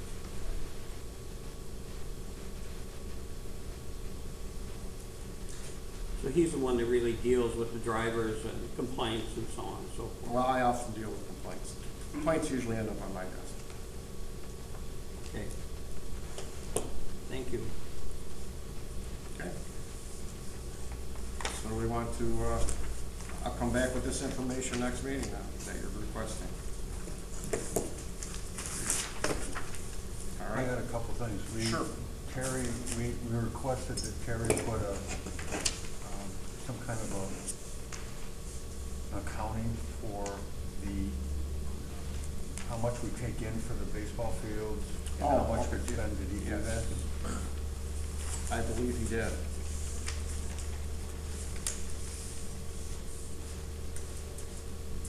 Before you leave today, I will check. I think he has it done. So I can hand it to you. Okay, and then Jim, we talked about the legalities of having advertising. I have not gotten to that, but it's on our to-do list to get an opinion on that. Okay, because I'm very interested to see if there's Anything to do? how we can approach that, because I think advertising, if I'm going to vote to keep the baseball fields, I want to be able to. Can't hear. Yeah, we can't hear you over here. Can you speak in the microphone? I will have the issue of advertising for you at the next meeting. Not this Thursday meeting, but the next one.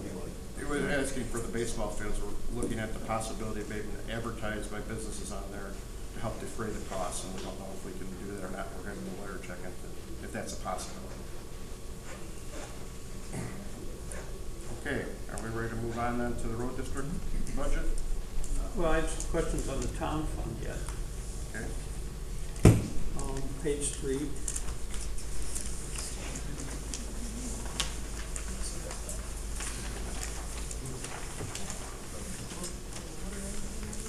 Yeah, Debbie, when you make these up, can you put the number on the page opposite or something that look They like are. it's under? Oh, Not on mine. not on mine. They're under the staple, is what, if you're saying they're under the They're staple. under the staple. Under the state? That's because you guys are using the first draft Oh. stuff. You should have to be on the second draft, I've got I second can- draft here. I don't see any then you numbers. guys staple them backwards. They should be stapled up at this top corner. Yeah, I don't. Yours is good. Yours is stapled I understand, properly. You just have to staple it in this corner Yeah. and not in the other corner, if that's what you did. No, actually, you did because you gave it to me. Yes. I don't know if I did. Whatever, we'll switch it out. Either way, I can switch that out We'll for you switch it guys. out, no problem. I will do more. Thank you. Dave's going. Okay, Mr. Beer has some questions, gentlemen? All right, for the cash revenues to the township, Yes. that $6,000 food pantry rent, who's paying for that? The food pantry's paying for that. Is that fish? That's Yeah. fish, yes, it is. But you've given them a $5,000 grant, right? This year? Well, that was one of the $5,000. For the diaper. Oh, the Yeah, diaper yes, bank. yes, we do. Instead of going directly to the diaper bank, since they yes. dispersed them, we had to go to each individual entity that we would normally do because there may be some issues with the diaper bank, so now they can purchase them directly. Okay, so just to avoid confusion, it's listed as fish on one thing and then food pantry on another. Do we just go with one? Sure. We'll go with fish. You want me to Everybody change understand? that to fish Change that food to fish. pantry? Yes.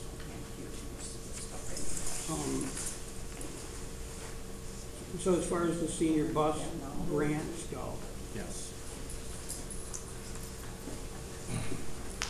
those grants were,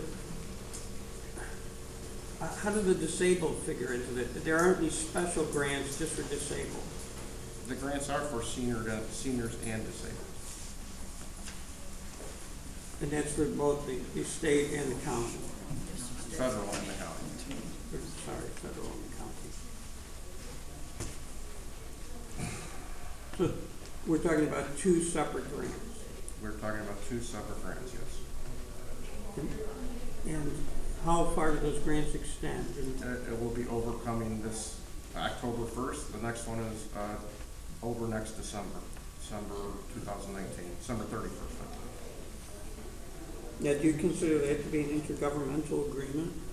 It's a contract, I would say, in a form. We promise to do certain things for the money that they're offering to give us. So when you get together all the contracts that are binding on the township, those will be in there. Sure.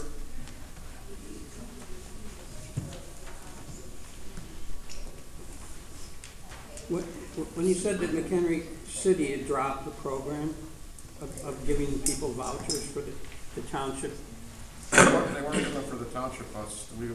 They were giving them for the PACE bus, I believe. okay.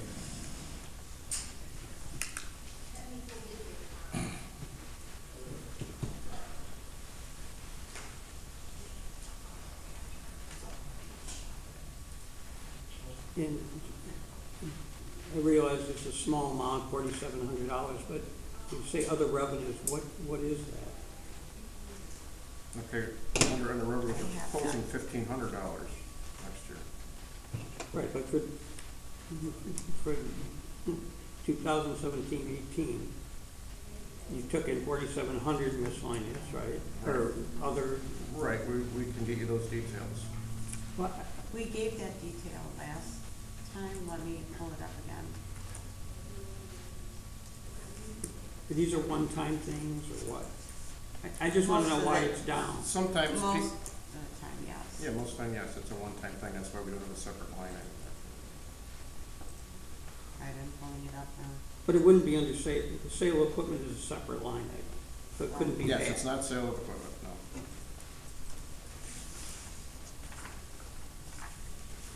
Does the township ever lend personnel to other entities and then get paid back for the personnel's time? The township does not, no.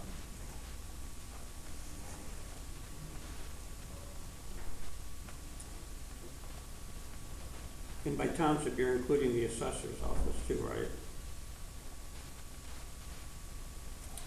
It's just hard for me to understand.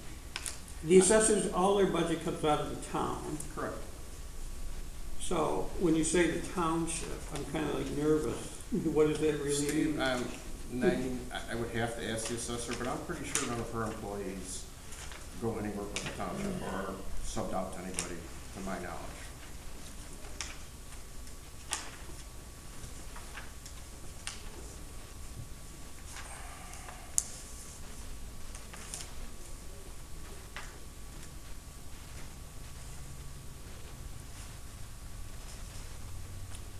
No, it's, Okay, you want the other revenue information? well, just like, where's They're it coming one-time from? things usually for the voting setup and whatnot. The county sends a check, and then we had a unexpected health insurance reimbursement, Okay. and then we had a utility refund. So the polling money is sort of a constant, right? That's the only one that is constant, yes. So we can kind of consider that the 1730, or most of it, right? Depends upon what election it's for. The one in, April was 900 and the one in November was 750. Okay. It's usually about 750 on a normal basis.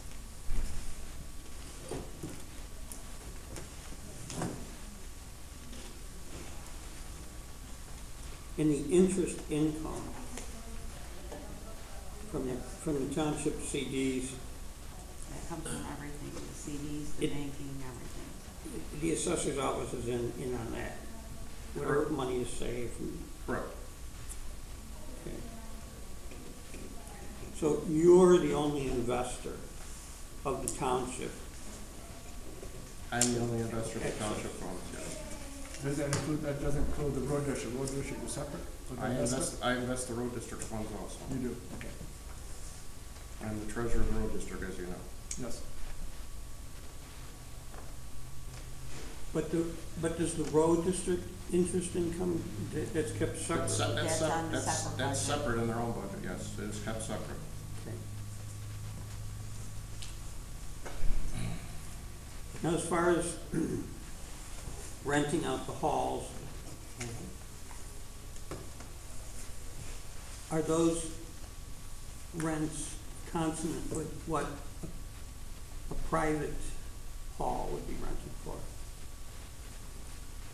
I would say they are. To rent this township hall, Steve, it costs approximately $600 if you're gonna rent this hall. And we provide no services for that other than chairs and tables.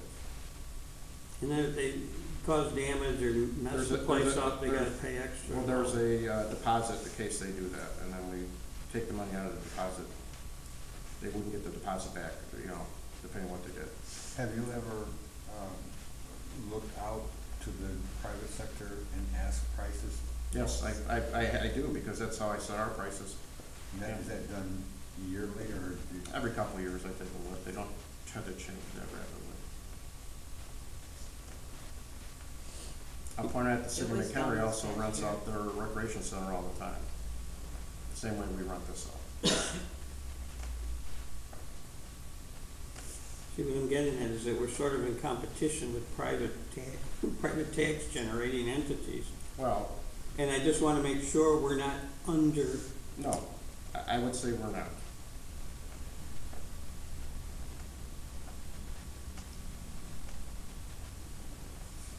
okay?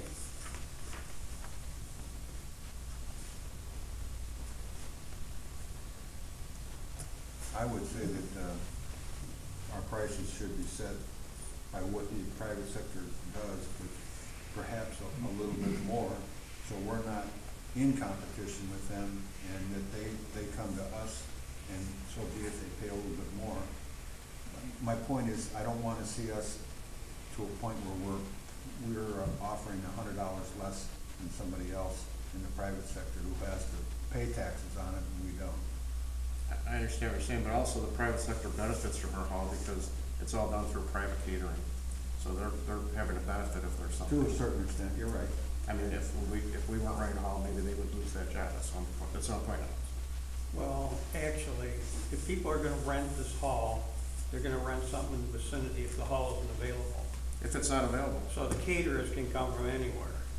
I But we're in direct competition of like 31 North and those kind of places. So it's not, those are, okay, never mind.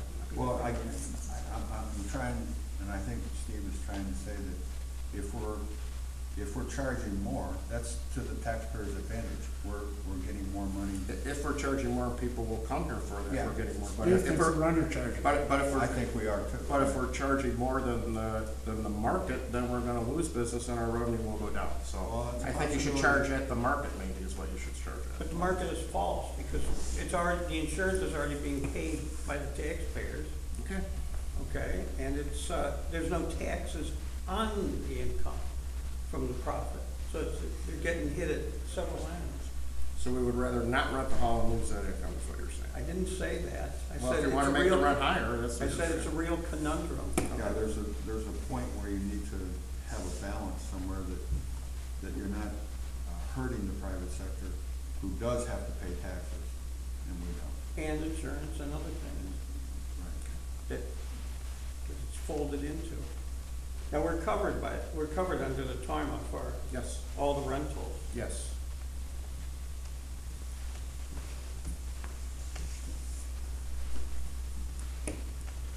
You see the predicament, right, Mr. Adams? That even if we charge the market rate, it's really a false amount because the private individual is paying out all this extra. That's a red herring. It's not a red herring because the insurance is already being borne. That's the expense out. Any profit made on the rental of the hall would be taxed, okay? So that it's not quite market rate. And there are other costs too. Somebody has to be here to open the place up, or somebody has No to. one has to be here to open the place up. They're given a code to get into the building. So that they have access to everything? No, that's- everything's locked except this hall. These are, and if there's alcohol at a party, they have to provide their own alcohol host liability insurance to us. And in that case, they pay for someone to be here to make sure everything's okay. That's an additional charge. From our We staff. hire somebody from our staff gets paid additionally, only for that party or whatever. And I'm surprised you can bring alcohol under the private, under the. It's approved by our, you can't sell it, you can have it for a party. I think that's an issue that I'd like to see in the future. I don't think alcohol should be run on the property. I don't know why, it's covered by host liquor liability insurance, it's a policy they have to provide, so the liability coverage on us is covered. There's a number of parks you go to, the taxpayer pay, you don't bring alcohol on, one way or the other. City of Mchenry bring alcohol too. This is the township, right? Well, every time I bring up something else, you say it's the township. I'm trying to give you comparisons of similar governments that do things, and you don't wanna hear that. I don't have a problem with alcohol being brought here, because they have to have the insurance themselves. They have to provide their own insurance, and we're covered, 100%. Yeah, so that's not, I don't think that's an issue. I think we should have it for the meetings.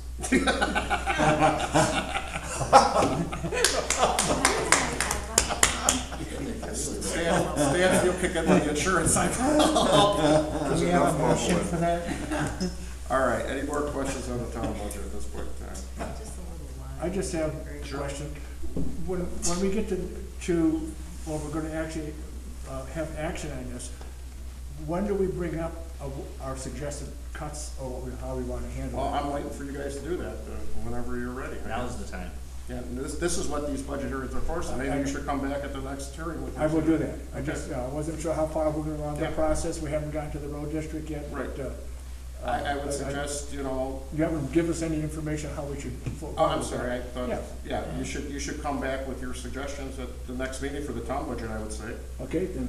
And then, we're only gonna talk about the road district budget today, I don't know, Well, that's gonna be down the road yet. We haven't gotten into that. I just wanna know I don't wanna come shortchanged, so you already answered my question. Right. You didn't bring it to, but next, I'll bring it. You when bring I whatever, suggest. what you suggest next meeting, and we'll Okay. see if we can come to a consensus or not. Thank you.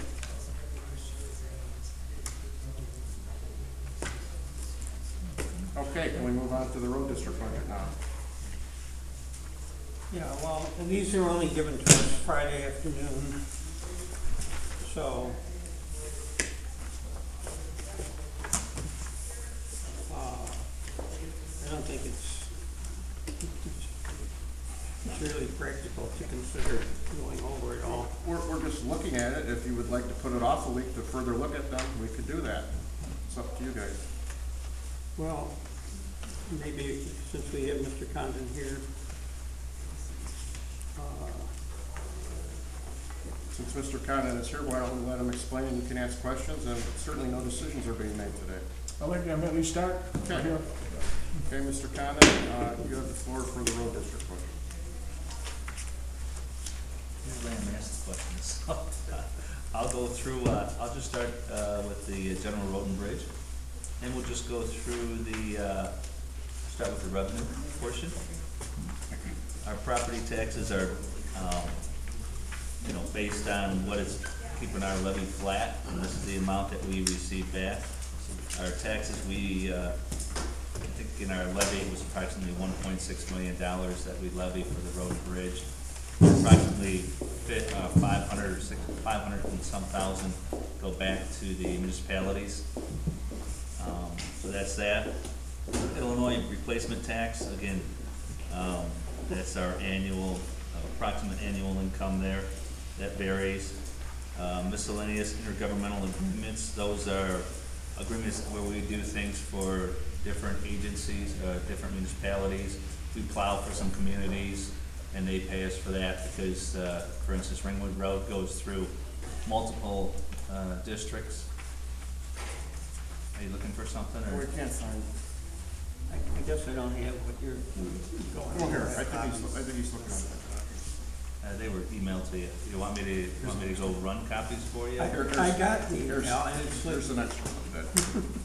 Well, there was two budgets, or a couple of emails.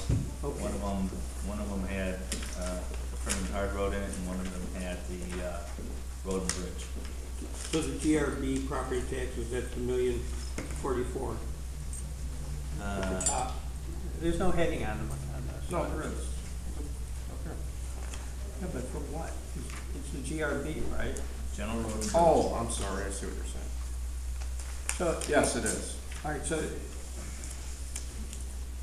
the 1.044 million, that's the first page of the GRB. Under Yes. 2017-18. That was the income from the year before this year, last year.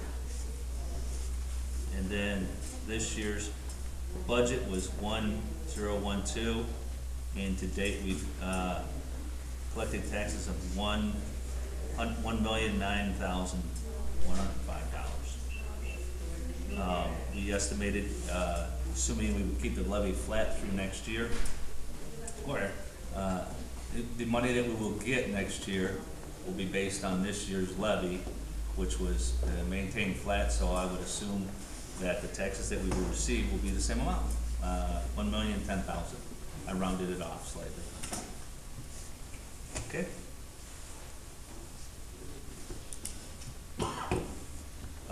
Illinois replacement tax, again, we're just basing it on previous years, what we've seen there. Intergovernmental agreements,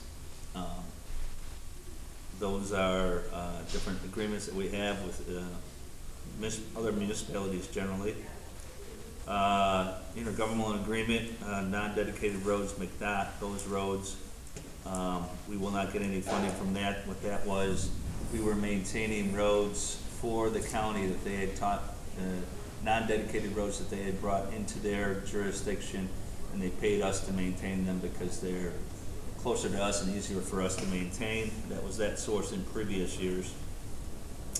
Intergovernmental agreement, Indian Ridge, that was the cash flow for engineering for Indian Ridge, and we will not be getting any further funds from them for that this year. CDBG grants for engineering. We have a grant that we received for approximately $74,000, and I'm estimating that $12,000 of that $74,000 grant will be used for engineering. Ice control, that's money that people have given us in the past for purchase of salt from us. It has not occurred recently, so I've zeroed that out this year. Traffic fines, again, that's just an estimate based on previous years. Interest income, again, that's an estimate based on this last year of funds that are available. Sales of equipment, we do not plan on selling any equipment this year. Damage reimbursement, that is estimate based on previous years, and that would be when, so basically what that one is was when somebody hits one of our signs or our guardrail, we file a claim with the insurance company and they pay us. So where that comes from. Culvert inspections, when somebody's putting in a new culvert, we charge them an inspection fee, and we don't know exactly how much it is, but that estimate is based on from year to year. Other revenue is miscellaneous income that comes in. And off the top of my head, I don't recall exactly what those are. They're minor in nature. FEMA reimbursement, previous years we've had FEMA reimbursements for storms and things like that. I'm betting that global warming will solve that problem and we won't have any emergencies this year. That was a joke, guys. Yeah, Donald Trump solved that problem. Overweight permits, again, that's just an estimate based on previous years. So that is the revenue that we anticipate for this coming year. You can see the revenue is down from previous years, but that's mostly because of intergovernmental agreements and just natural fluctuation. I do put in here, although it's not included in that total, you'll see MFT funds. We get a revenue for MFT funds. We get approximately $115,000 per year. Okay? Well, what do you mean it's not in there? It's funds or sources that are used for us that we can use for purchasing of things, but all the billing and activity is paid out through the county. For example, when we buy salt, we order the salt, we give the county the bill, and the county pays the bill for the salt. Does that make sense? Also, when we do work, because we can take up to 50% of our MFT funds and allow it to be utilized for non-dedicated roads. When those bills come in from those roads, we have agreements with those roads, those associations. They come in, they supply bills. We send those bills to the county, and the county pays those bills. So it's funds that are available, but it's for use, but we don't actually, doesn't actually go through our accounting service. You know, we don't actually collect the money. We get the supplies, or we get the benefit of it, but the bills are paid elsewhere. So I wanted to make you aware of that. Okay? Well, like for the salt, that means the township does not pay for any salt. No. Part of the money, part of the salt is paid for with MFT. That does not cover all our salt. What does MFT stand for? Motor fuel tax. So what percentage of the salt is paid by the MFT? It varies from year to year. This coming year, we will, if I recall correctly, I'll see it here later on. 1 second here.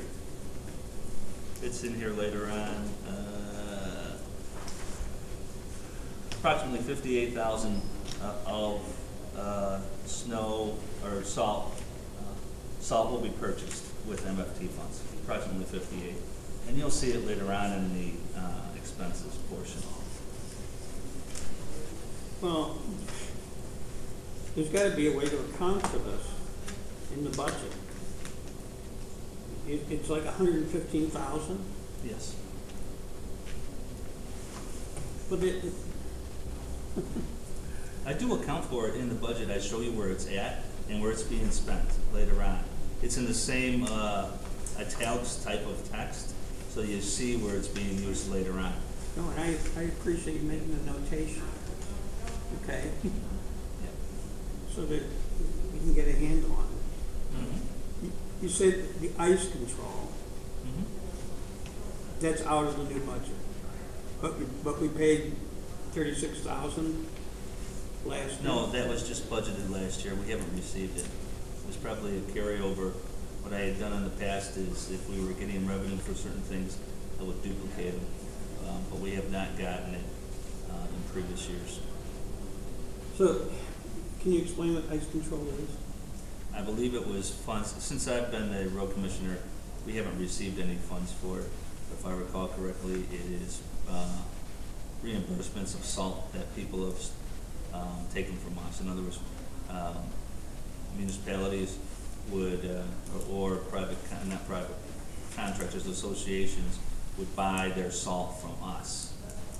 Because we can buy it at a larger quantity, so they would then buy the salt for what we pay for it. Is that sort of like an intergovernmental? It was with the associations type of thing. No, these are private associations, right? Yeah. Well, I mean, this raises all kinds of questions about how does some association, Well, in other words, I wouldn't worry about it moving forward because it's not in our thing, so let's not worry about it.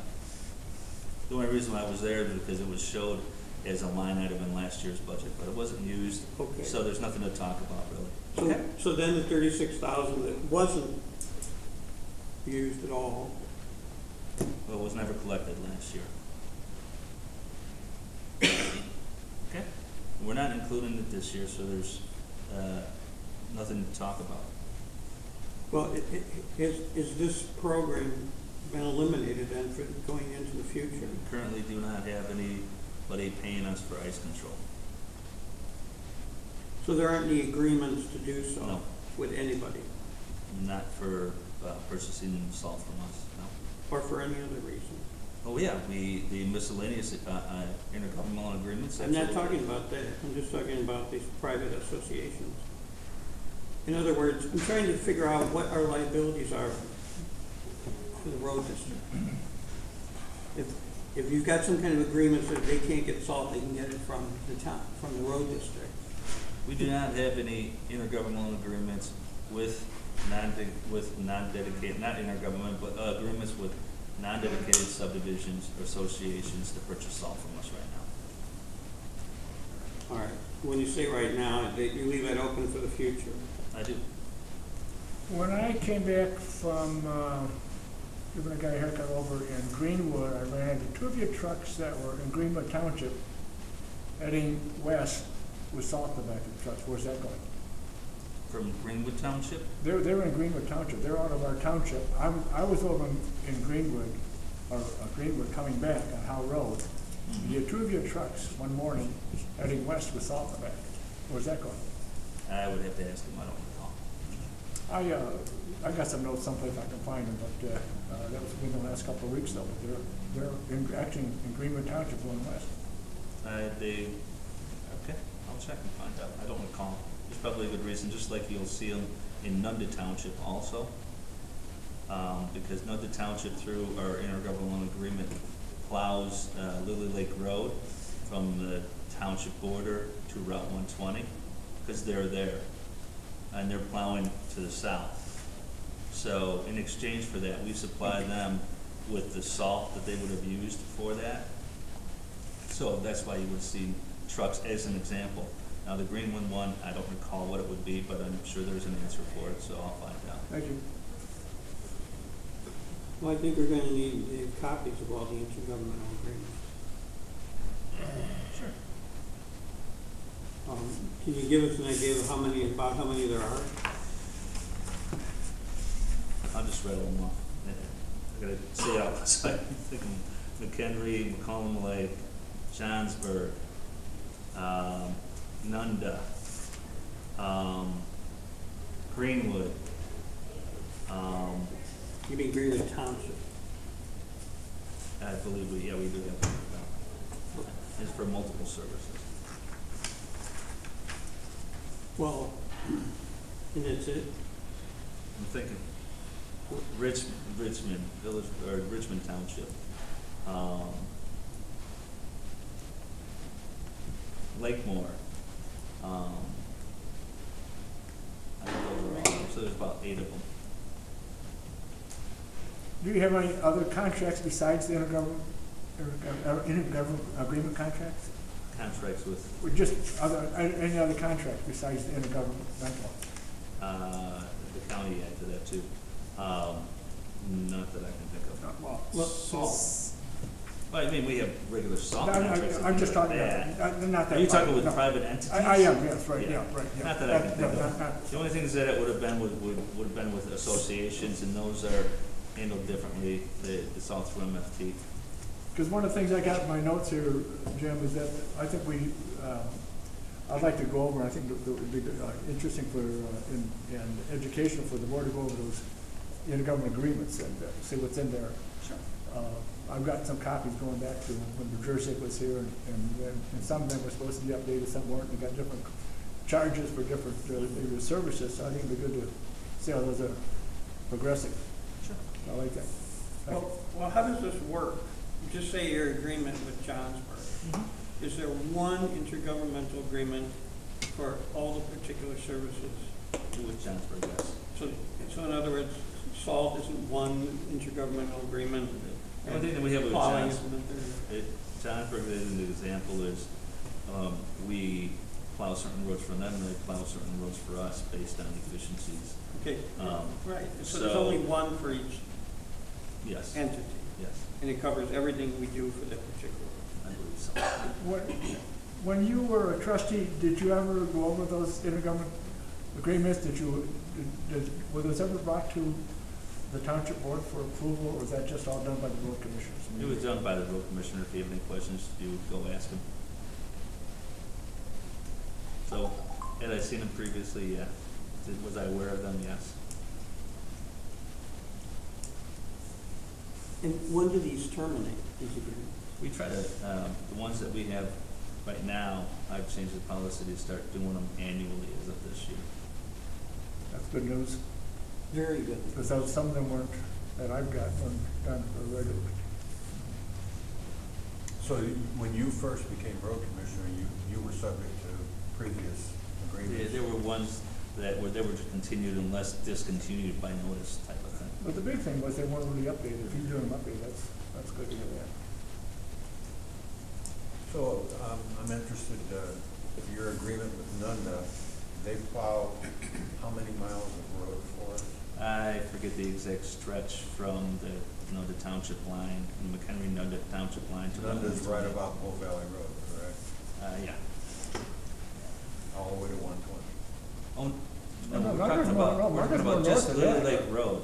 All right, I'm sorry, you're going, well, they're We're in coming north. Lakemore. They're coming and Yes. plowing our road up Yes. to 120. Yes, And in exchange for doing that, you give them salt. yes, and we exchange several services throughout the year. Do you keep a tally of what it should cost to salt? We do. It's an estimate, it's not exact. For example, we estimated, I don't have the numbers right off the top of my head, but I think it was basically 2 truckloads based on 40-some storms a year that they would use in salt. So we delivered 2 truckloads.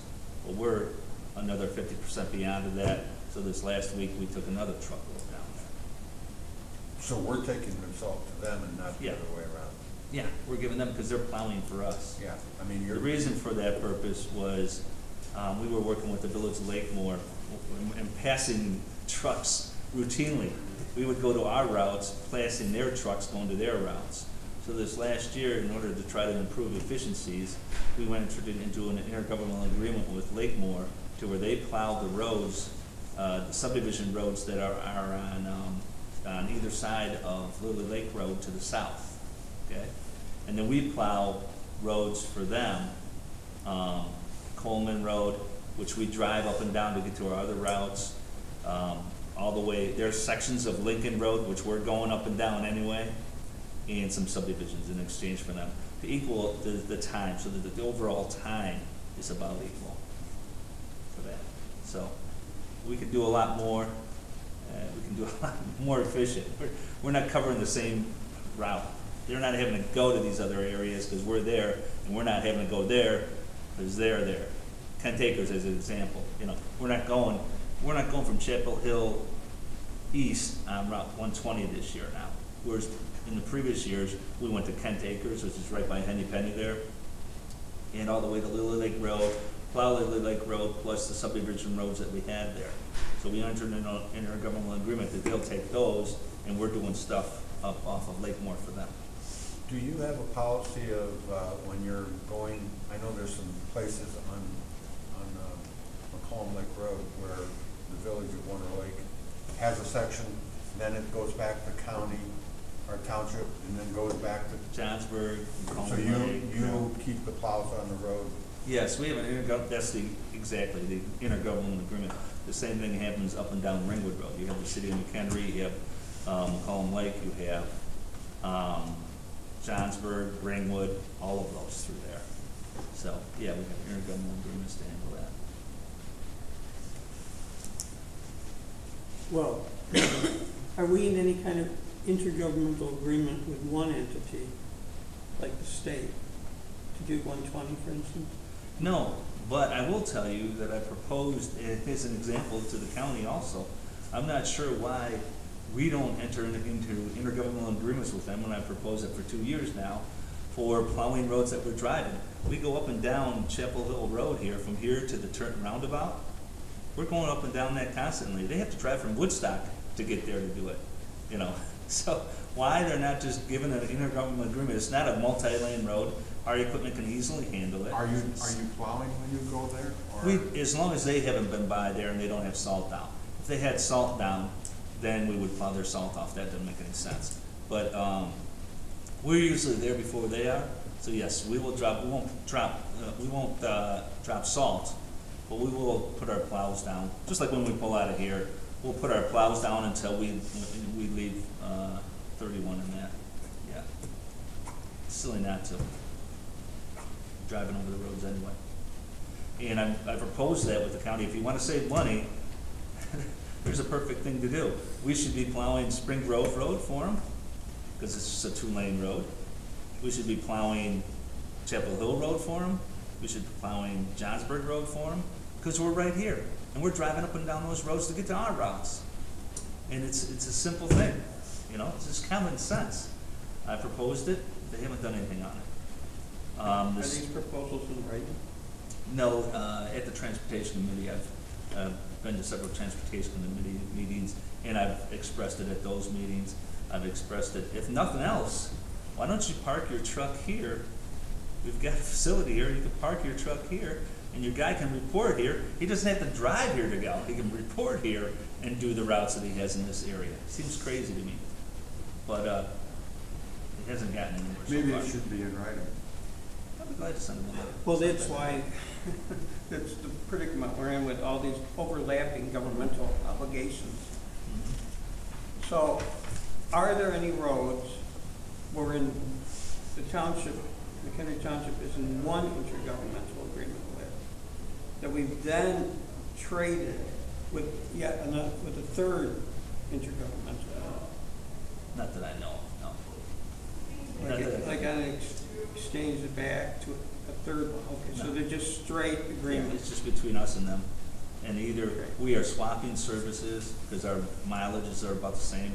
The city of McHenry is that way, Johnsburg is that way, or they pay us for it, like Ringwood and McCollum Lake do. How much of, do you cover from Ringwood Road all the way to? We take Ringwood Road from 120, from 120 all the way out to past Fox Lake Road there. And that includes portions that are in the city of McHenry. City of McHenry, McCollum Lake, Johnsburg, Okay, so Ringwood. what is the exact mileage of McHenry Township roads? Before we get into any intergovernmental agreement, the township is responsible for it. We have 95 miles of road. Exactly. 95 point something. You're not calling those lane miles, you're calling them actual No, miles. those are, so Actual double miles. for the lane. Yeah, I know some of the townships want to go lane miles, but I thought yours were run miles. No, it's 95 miles. We just had an audit with IDOT. They had us down for 85 miles for some reason. We've supplied documentation to show that it's 95 miles. The county has confirmed that, and they're providing the documentation to IDOT to increase it to the 95 it will be. In addition to that, Indian Ridge will be becoming ours, which is 6 more miles. So that's 95, so that's 101. Plus the non-dedicated roads with the county, that are in the county right now, there's 7.7 miles that they agreed to upgrade and turn over to us is what their plan was. We will be entering into an intergovernmental agreement with them for them to turn those over to us and pay us $450,000 a mile to upgrade those roads, and then those will be ours too. So we'll go from 95 to 101 to 109, or plus or minus, so just under 110 miles. And then hopefully over the next 3 years after that, we'll look at all these other non-dedicated roads. And I want to say there's like 6 more or miles or so. I don't recall off the top of my head, maybe somewhere between 6 and 10 that aren't involved in the counties at all. They're just in the township and they're non-dedicated, and we would hope to try to tackle that over the next 3 years to get all of these facilities in the township maintained by the road district and get them out of the road business. Get who out of there? Private associations. For all the associations? Yeah. All All of them that want to be. There may be 1 or 2 that don't want to be. How many associations are there in the township? I've got the list in my office, there's probably, that are in non-dedicated road associations. I think there's probably 15. Rough number, I didn't count.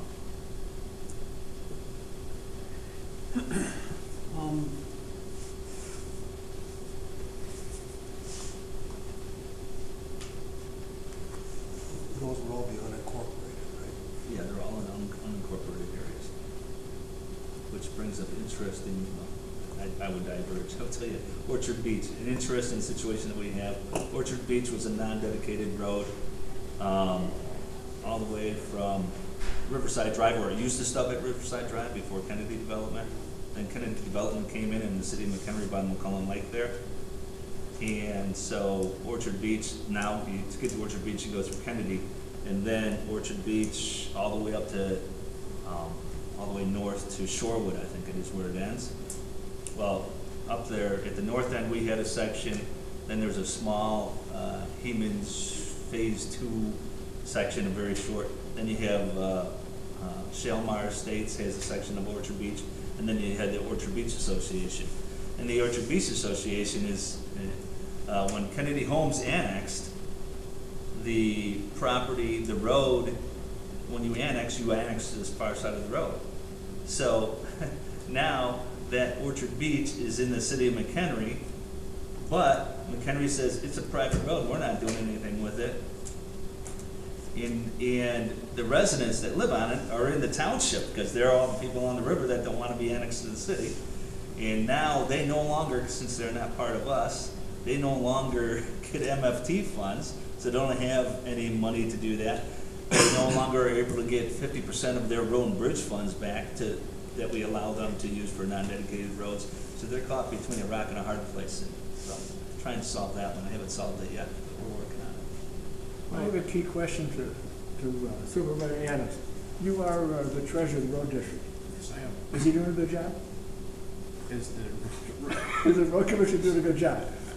You finally this board, give me some. Okay, well, the only thing I Here's the know- question, because I don't know actually what you do as a treasurer. I know you're the treasurer.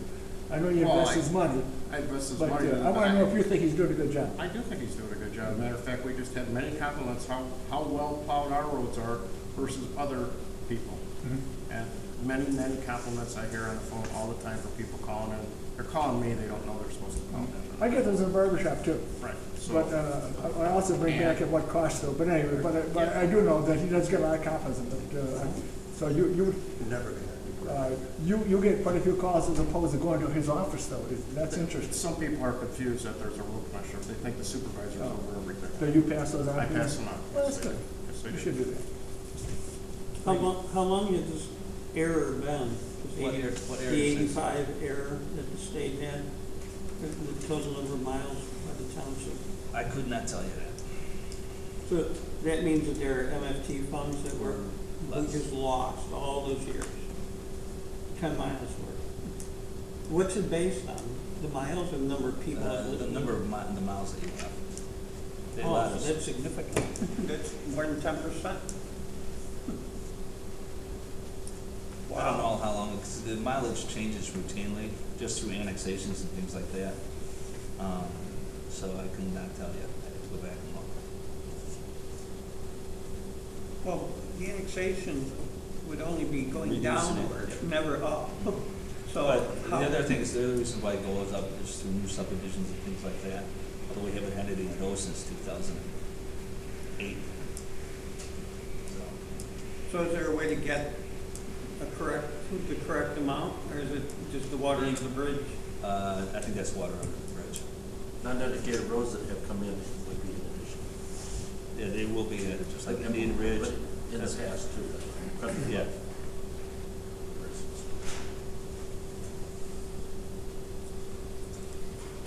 So I guess this is a question for Mr. Adams. The interest income was budgeted for this year, $64,000. But only 8,000 was actually realized. Is this a figure that's gonna change at the end of the month? It will slightly go up. I don't know why $64,000 was. It was in the budget then, but now we're down to 8,000, 8,500. Yeah, that's a question I got a circle too. that's a question I have. I have no idea why that number is there. It was a bad budgeter last year, probably. I screwed up. It should have been down to, well, Probably actually, should have been- you take that should have back. been What's 6,400 happened is, if you look at the Probably previous zero. year, it was 78,000. That's because we had reserved the funds, and we've drawn those funds down. We've lowered our taxes, Yeah, that's what's we've supposed to be. used some of those funds, so that those funds don't exist anymore. That 78,000 is the sale of equipment. Oh, am I looking at the wrong line? It was probably. Interest income was I'm sorry. 4,000. I was looking at the wrong line, sorry. I was looking at the wrong line. I think there was an extra zero in there. I It was supposed to be think it was, 6,400. yes, I think it's a typo, I think it was supposed to be 6,400. Okay. Well, that'd make more sense. Yeah. So, Right. yeah, we'll get a revised one. Yes, next- we'll revise. We can revise that. Jim? And then the overweight permits, why is there such a dramatic? Yeah, I have the same question. I'm not sure what happened, why it was so much in 2017. What we did was, we looked at it from a business perspective of helping businesses, local businesses. When we switched our permit fee to a flat fee, and we do it through Oxcart, as opposed to what was turning out to be some extremely exorbitant permit fees. We changed it to a flat fee so that we knew who was driving on our roads, and if there was any damage to the roads, we would always be able to figure out who did it, when they would appear. And we lowered it to help the businesses, where I believe it's either $25 or $50 a permit, as opposed to based on the weight itself.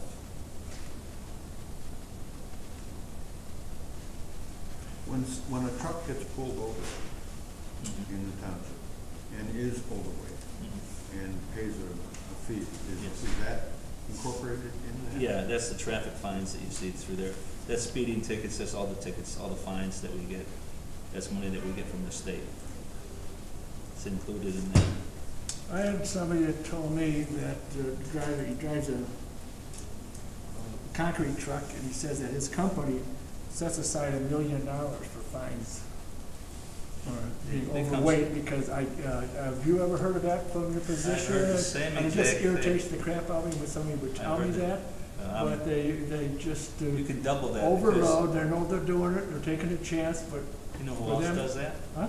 Waste Management does the same thing. What was that? Waste Management, Oh, the garbage trucks. really? Oh, yeah. Yep. Oh, I- They just, they'll overload them, they know that they're not gonna be stopped enough. It's cheaper to pay the fines than it is. That's a huge problem. What's that? It's a huge problem, I know you handled it, but it's, when you think of the damage that it can It's do an to the roads. enforcement problem, it's not something that we I know. can do, it becomes an enforcement problem. I know, it is, yeah. And But so a truck when is I over- heard that, I just kind of I agree. drove a cement truck when I was in college, and they always would overlook, I can tell you that for a fact. You want your job, you just drove it. And when you get a fine, and I'm not sure what the fines are, let's say that you're a concrete truck and you're overweight, how much is the fine on? It's expensive. I don't know what it is exactly. Well, that's why you put $1 million, It's very that's expensive, but they're willing to do that, because. You have no idea what the fines are? I don't. I don't know what they are. But these are the same people that do the work on the roads, you know. They ran on the roads, and then it just keeps rolling over. There's just so many things to do. Jim's right, That's another one. that's an enforcement. That's not in the budget yet. Just had to say that comment. So we did change our overweight permits to be more business friendly, with the goal of, if there are any issues, we would know who did it, but to try to make it as business friendly as possible. What does that mean? That we're not charging exorbitant overweight permits, that they're simple permits, they're not expensive, and it's just for documentation, so that if we have to find who did the damage, we can find them out. If I could add to that, we changed to this ox cart system, which if previously, I don't know how it worked, but if you wanted a permit on the weekend, I don't know how you got one. Now they can go online and get a permit and pay us directly. Automated it, It's all basically. automated. So this ox cart system is some online deal at the time? It's a private business that has a permitting process. They do it for the state, they do it for multiple government agencies. And it's very convenient, very efficient. That would be in your file. Oh, I'm sorry. So we pay for that, so where's that in the? No, that's It's not, they charge, they call it take an their ox cart. fee onto the permit itself. We don't pay anything. Okay. Well, that's a dramatic loss of revenue, It is. from $163,000. Well, I take that back. You don't have it, but I have it in mind. If you looked at the previous year, 2016 and 17, because I have it listed here, because my sheet's wider than yours, it was $3,900 the year before. So something happened in 2017, 18, and I don't recall exactly what it was. I would have to go look. Okay, It's almost 2 years ago. can you do the extension for the prior year, 2016, 17? No, but I can look at the detail and let you know. Well, no, I mean, if it helps us understand the current budget by what's happened in the past, instead of just going back 1 year, we go back two, at least two. You got it on your Well, sheets, we don't can have do that. And then we'll just have to print them out though, because they will not be able to. Yeah, we're able to print them out on 11 by 17. They're just, so I can get another year on this one, so you're printing it out on 8.5 by 11. It gets so small you can't read it. Well, Be glad to print them out for you though. We call this an ox cart? It's the name of the company. It's just overweight permits. Okay, that's just, okay, that's The included. company is Oxcart. Okay. Those revenues come from Oxcart. And then they pay Oxcart, and Oxcart gives you the money, Yes. Correct. which isn't very much. No. So, that would seem to me to free up some township road officials, if they had to do all this permitting back in 17 and 18, how much time did it take? I don't know. I don't have an answer for you. Well, we're trying to get a handle on the manpower. I think it was, We've been doing Oxcart since before I was here. So I think originally it was done through the we council. just changed what I changed was the fee itself. Okay. Now, Oxcart's been there probably 5 years before I was here. so when you say they couldn't get it on the weekend, that was before the Yeah. Oxcart? Correct. Oh, correct. All right. Not, the way I'm looking at it, the Oxcart just came in, and that's why it's 4,000. No. Okay, Oxcart came in.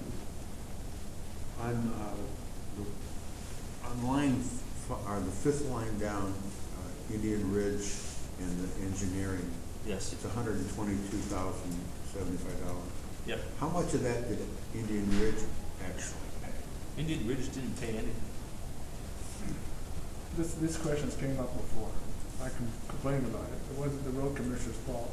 The road commissioner No. thought it should have been split between But the they got county, by a free one, the and that's why township. they came here Yeah. and discussed. A lot of people wonder, including myself, but they slipped by. But it wasn't, I'm defending him, it wasn't his fault. Yeah. He just followed through the way it went. But he was smart enough to take advantage of getting the work done Yeah. and getting it in Nobody and get likes, it yeah, done. they got one, they got a real gift. Yeah, they got a They big did. one. I've heard rumors that their values of their houses went up by over $15,000 a house. And I'm gonna bring it up from the assessor, I brought it one other time, that was being brought up at Thursday night meeting. And a lot of that included the concrete gutters on the. Oh, sure. Well, the whole thing. They got It's engineering, just they got the everything. improved road and the improved drainage, just cleaning up that whole right of way, just the vegetation being cut back to where it should be. And, the appearance of the roads are now potholed. It's a real value now. It's a public road, publicly maintained, and the appearance when you go into those subdivisions have completely changed. I don't know, I would tell you, I asked about that in the property value. The only way you're gonna see that is as sales occur. For 3 and year they- average. Yeah, they But I just wanna start bring it up. pointing to it. Well, I bring it up myself. But it's a big bonus. They're to those running, people. well, the worst part is they're rubbing it in the taxpayer's face, folks. They're Are they? rubbing it in your face. But again, not your fault. You did a good job. All right, the third line down, IGA miscellaneous. Yes. Those are those intergovernmental agreements that. Right, but that's cash actually coming into the township. Yes. It isn't some exchange thing. That is the revenue that we anticipate being generated from the collection of intergovernmental agreements. All right, now I don't see any on here, I don't see any contrapositive figures for money we're paying out on IGA. We don't pay out. Okay, so it's strictly taking in Yes. money. They couldn't be swapped or something. That's why we're getting the cash. We're getting cash because either we're doing as much for them as they do for us, or we're doing more for them. And the people that we're doing more for pay us. Okay. So then that raises all these questions about, is it a fair market rate? Are you subsidizing these places? Or what? I think, I'm just trying to figure out, is that figure that we've taken in, 32,000 for this year so far? And so we're only talking about 3 more weeks or so, right? yeah, let's hope so. Maybe one more storm. We always have to have one in April, don't we? But the April would be on the Oh, that's right, it would be next 2019 budget, right? Yeah. So this 32,000, what does it really represent? In other words, that's why we need these agreements, to get to the bottom of it. In other words, so how did you figure out to charge them? Is this just one entity, or is it a few, or what? It is a few. It is Wonder Lake, McCollum Lake.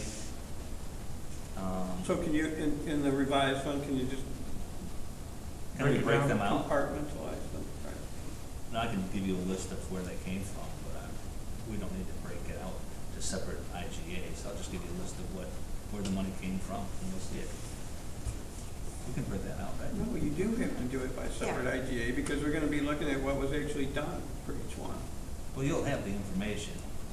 You're gonna get the Well, we copy get- of all the IGAs. But we have Do to you have want it it- in you want it some, 30 we have to page? have it in some understandable form.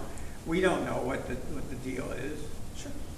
I mean, it should be very simple. There's a check coming from these entities, Mm-hmm. and it's a certain amount. So it's like, how much did we get from Wonder Lake? How much did we get from McCollum Lake? Right? So I'm just asking for the breakout of where the income is coming from. And we'll supply it. Yeah, we can do that. Okay.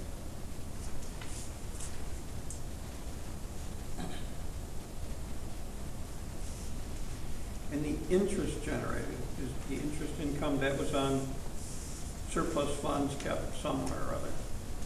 That's off the money markets. and It's off the money CDs. markets or CDs, yes. Now,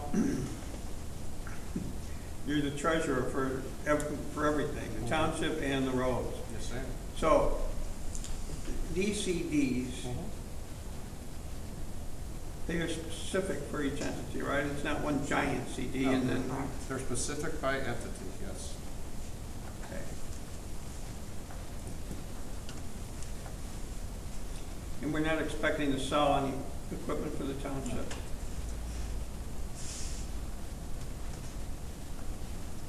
And we're not selling anything from the town. Not that I'm aware of. So culvert fees, they actually require somebody from the township to go out and look. Yes, we charge $150 for the permit fee for internal documentation and a one-time visit. And that's in consonance with what other townships do, that's just the going rate. Well, I looked at it as, the fee is based on how much time it takes us to process it and what it would cost if, I have private experience in the private sector, and for somebody for that level, I just assumed that that's a reasonable price for the documentation they do and the time they spend. If a private company were doing it. Is the fee of $1,650 in 17-18, did that include Indian Ridge and going through there? Those culvert inspections, any new culverts from Indian Ridge were part of the engineering plans. There was no.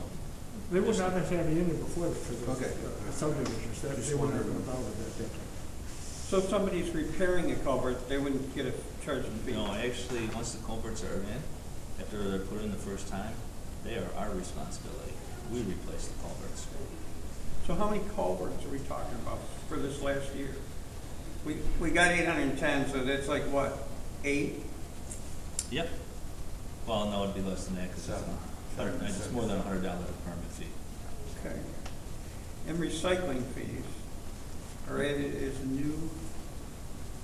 Those are fees that we've collected on our Saturdays. For the reason why you see the jump there is because we added TVs to it and monitors, and those are the big generator of cash because we get paid. It costs us to have those processed, so we charge for it, and it balances out to within 10%, whatever the fee is. So that's a straight user fee, what it costs us? Basically, yes. And then that money goes to the treasurer. How often is that done? We have 12 months. We go from April through November, so we skip December, January, February, and March. So there's 8 months minus 1, which is touch a truck in September. So it's seven times a year on Saturday morning from 8 to 12. And then finally, the other revenue sort of dropped significantly from 2017-18 to this year. So what some of those may have been is at the time when that other revenue came in, we didn't have a budget line item, like some of the IGA agreements for the county and for Indian Ridge and the miscellaneous, the county non-dedicated roads. At the time, we didn't have a line item for them. That's why you see those numbers are a little bit larger. So we created those as of last year and this year. Because at the start of the year, we didn't know where to get that, so there was no line item for it. We put it under other revenue. But then, in the following years, we could then anticipate that revenue and we put it in. All right. So you're not expecting any significant change in revenue generation between now and the end of the month? No. That would dramatically or significantly change? Nope, correct. So it's quite a bit less. The big one, if I recall correctly, let me just glance real quick here. The big one is the $92,000 for the IGA.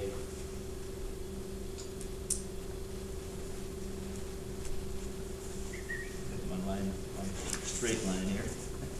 But the big one was the engineering for Indian Ridge, and that is over now. So.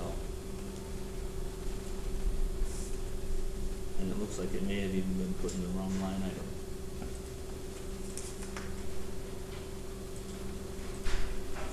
But that's the big one. The reason why you see the big reduction in revenue is that $90,000 in engineering. There isn't any more engineering that the county has to pay for Indian Ridge. We have the remaining, I think it was $20,000 or $30,000.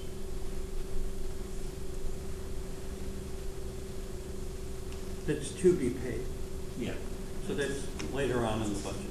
Yes. Okay. Hmm.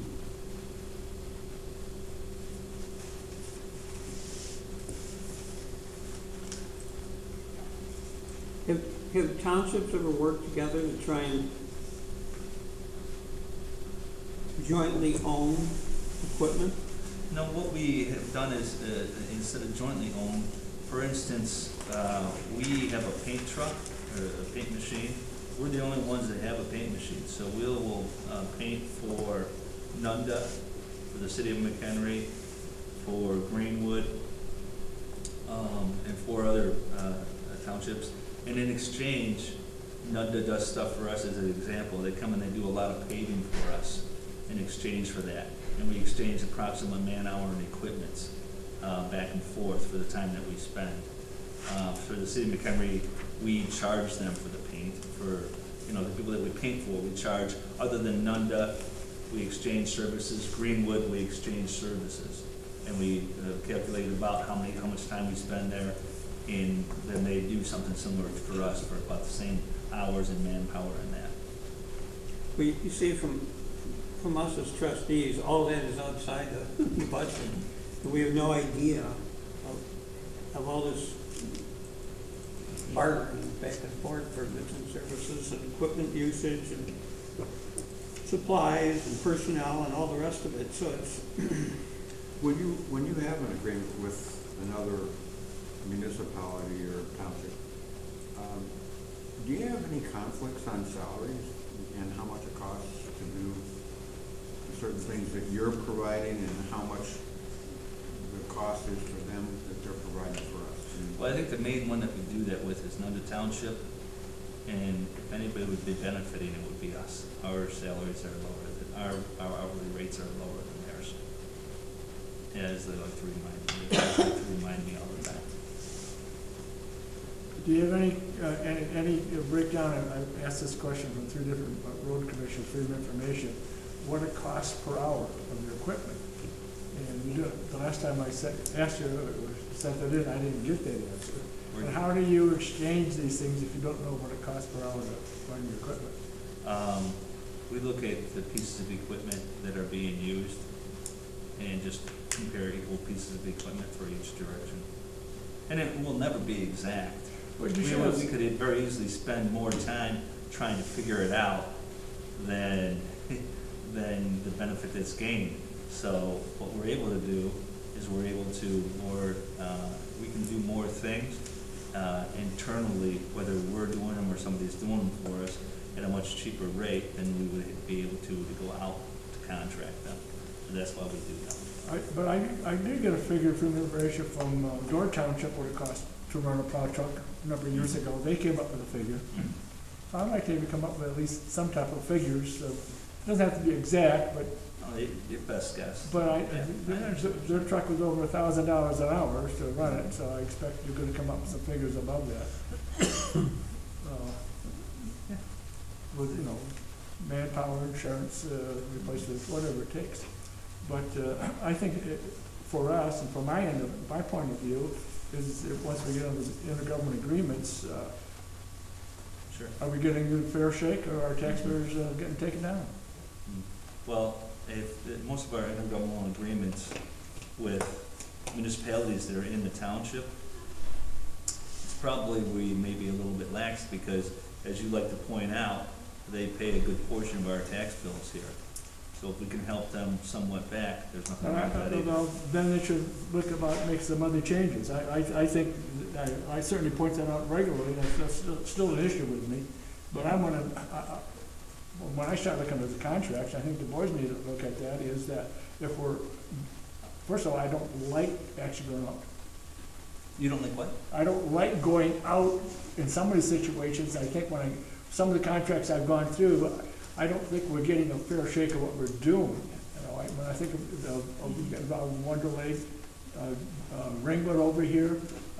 Some of the numbers I got from those other contracts, I think we're getting taken down, and I think we need to look at that as we get into this. McCollum Lake, I think you're doing a lot of work over there. McCollum Lake, we're not, they're being subsidized by the township. And I don't think that's our job to be doing that.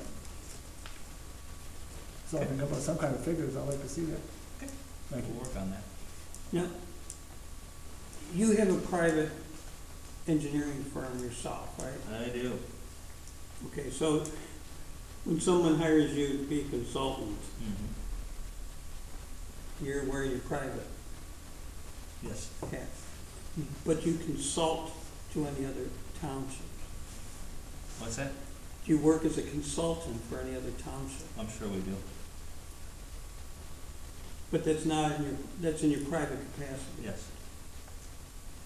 I suspect I sit down with them and talk to them, and they use my knowledge on a regular basis too. So, when we get together, we talk.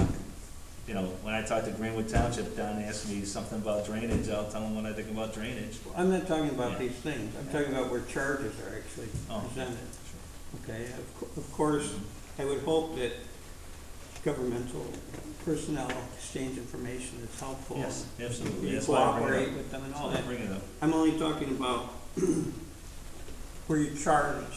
So it's fair to say no other township or governmental entity, either in Illinois or Wisconsin, hires you as a consultant. Sure. While you're working for Mchenry Township. Yeah, sure. So, all right, so you don't do that, is really what I'm sorry, I don't do what? While you're working as the Township Roadway Commissioner, Yes. you're not hiring yourself out to consult with any other. No, I work about 60 hours a week, 40 hours or more for here, and about 20 hours there. Unless we're busy, then it gets 25 to 30.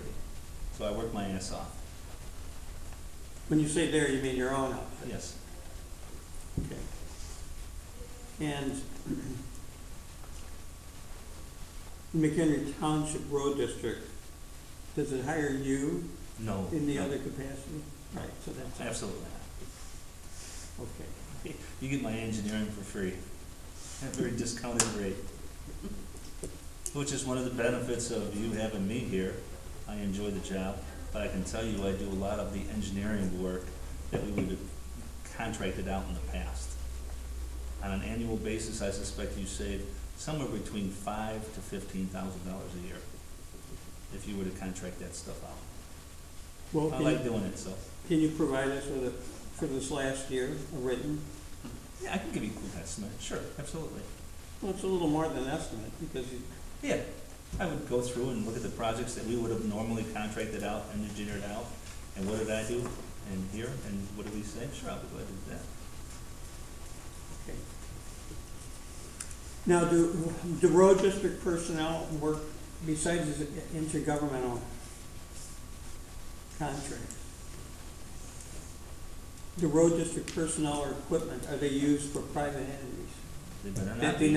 do not pay in? Not that I'm aware of, no. Not that, if you find something, maybe you know something that I don't, but I am unaware of any of our equipment or any of our personnel while they're on the township clock doing something other than township work. I take that back. When Eric stops in McCollum Lake and an old lady's walking out to her mailbox and he gets out and helps her to her mailbox and back because it's icy, that's, if you're talking about stuff like that, guys stopping and helping somebody temporarily. Which anybody, I would suspect any one of us here would do that. No, I'm just talking about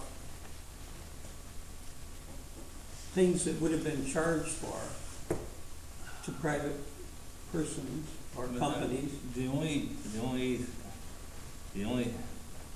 now maybe you have something or there's I'm a not reason trying for to this. catch Okay. Okay. If there was something like that, I'm not aware of any, Steve, I can tell you that. But that would be against your policy. Oh, yeah, If they plowed Yes. private driveways or patched Yes. stuff with materials. I've had my eyes on the township a long time, I've not seen that.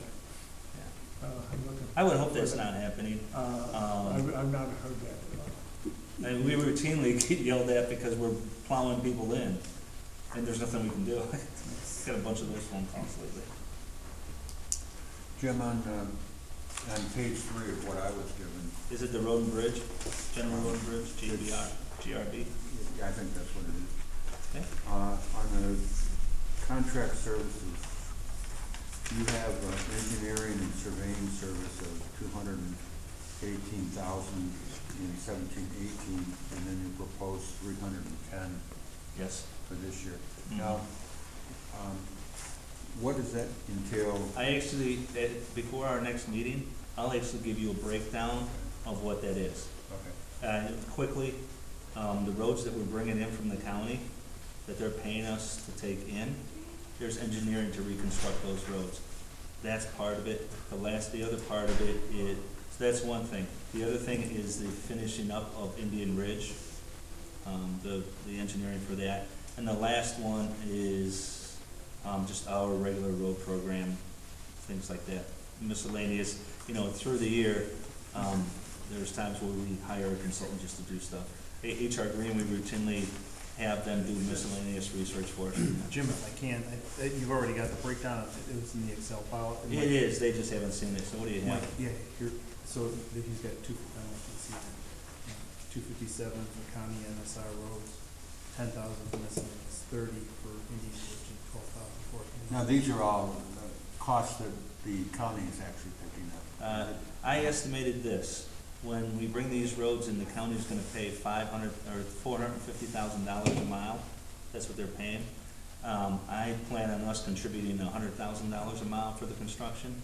I think that's a fair break, where we have roads that are in our township, they've been paying taxes for years, and I would plan on paying another $100,000 plus the engineering services for that, so. Now, would you be personally able to do the engineering? I will on many of them, but not all of them. The small stretches, yes, I think I'll be able to do that, and we'll be able to do it. When you get larger quantities and things, that would consume my whole time, and I'd never be able to do that. But that absolutely is what we hope to do on the smaller ones. Yes. Are these other subdivisions, are they all coming in the same way that Indian Ridge did, not paying anything? Yes, they are. But that's the system that I've been given. But they're all coming, so they're all coming with the same? Yes. I will tell you, that's 7.7 Golden miles for the remainder of our subdivisions that we will work after that. I would hopefully the county will take a different perspective on it and say, township, you contribute some, county, you contribute some, associations, you contribute some, and we'll work through that way. Will it work out that way? I can't predict the future, So but how that's what can the board be of value to make sure that comes about? just talk to your representatives at the county and say that you disagree with the way it was done previously, and that it should be a split thing between the association, the township, and the county. I'd think more of a letter coming from the board. Well, don't do it too fast. If you go to We got an agreement with them that we do get the benefit of. What? So, we have an agreement with them right now that we do get a benefit. They originally estimated those roads were gonna cost $350,000 a mile. And we told them they were wrong. I told them we just did a road that was $700,000. Your staff says it's $650,000. It's not gonna cost $350,000. They chose to ignore it and take those roads in. But here's what this is what's irritating to me though. We have got the taxpayers through this county. I'm sorry, what? The taxpayers throughout this county. Yes. Aren't gonna benefit from all that money going to those roads. They might once in a while go on those roads, well, there's a subdivision roads. They don't use the main, it's not the main roads. Right. And I don't understand how anybody at a county board can let this go through. But between the township and You're the preaching county to the board, choir on that. I've never seen anybody in my lifetime get such a gift as these people are getting. Jim, You're preaching to the choir. is this county board members that you're dealing with? Yeah. For this Yes. money? Yes. What would happen So the whole county's paying for this. What would happen if one or two or more of the trustees with you when you go to these meetings and say, there's something inherently wrong in what you're But I doing? don't think there's anything to do right now, it's done. I think it's The done, deal has that's the been problem, done. I think it's done, I'm thinking about the ones that In the haven't done it, future, but it if sounds it like comes it's- up in the future, if they continue a program similar, which there's no guarantee they will, if they do, then I'll make sure that you're aware of it and you can Right, because I express think- your. I think what he's saying is the damage is Yeah, I already done. would, It's already come I out. would love to be part of, fixing this. It's done. Because I There know was that, a certain politician that had in his mind that he was gonna get these roads in, they've been talking about them for 5 years, and he knows better than the engineers that it shouldn't cost any more than this, and that's the way it is. And this is what we're gonna do, we're gonna bring them in, and that's what we're gonna spend. So we What's said, that okay, bring them in. what's that certain politician saying? Well, we'll talk about that some other time. How's that sound? Well, you're supposed to be transparent here, or in secret. You can look at the transcript from the Transportation Committee, and you'll see very well who the person was that pushed it through. Will you give the information right now? Just give it to us. Nick Provenzano. Who? Nick Provenzano. Nick Provenzano? I almost choked him. Because I was at that meeting, and I want to make sure you said that. I was at a committee meeting. We had some nasty words, and I don't know, I had God keep me from putting my arms around his neck, but he's the one that put that thing through. I would tell you, It was at a committee meeting and went from there. in the future, if you have issues, concerns with us, you should always come and talk to me and tell me what those are. I may not understand them, but I'll spend time looking at them and figuring them out. Those issues that you talk about with roads and municipalities paying more, went through, and now I have an understanding of exactly what's happening and possible alternatives to do something about it. Cool.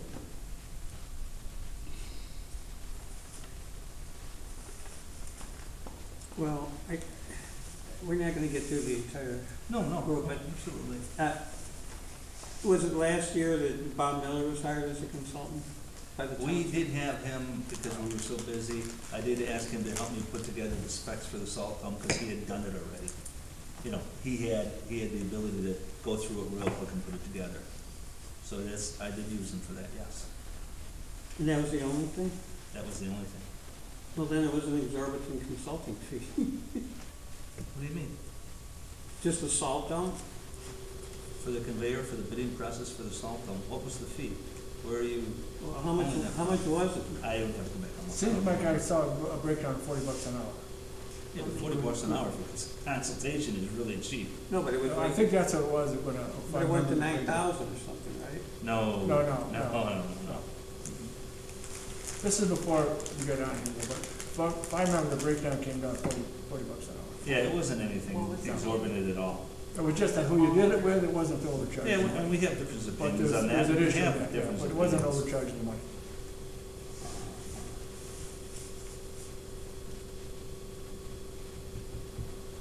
well, I would say I make a motion that we conclude this meeting, No, I since we're not have gonna be able to finish with what we're doing anyway, so. Well, I have one other thing there's I still want to get in public before we comment. quit. Oh, I'm sorry, yeah, I got one other thing I want to get in before here. It's one of the things, when I got involved with the road district consolidation, I still would like you to bring up at least some discussion about using the private sector on some of the subdivision roads, see if that's a possibility. What kind of cost it would be.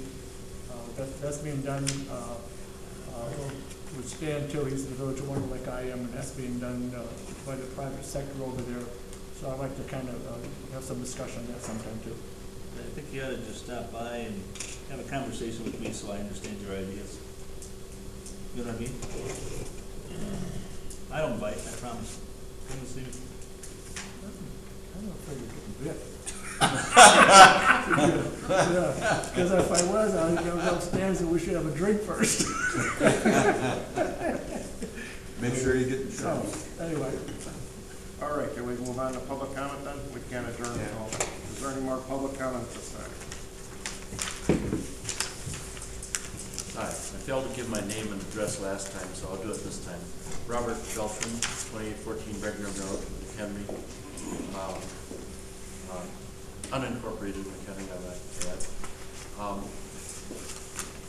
Regarding the buses, Please keep in mind that we, as a community, quite a while ago, decided that we would support having this bus service provided.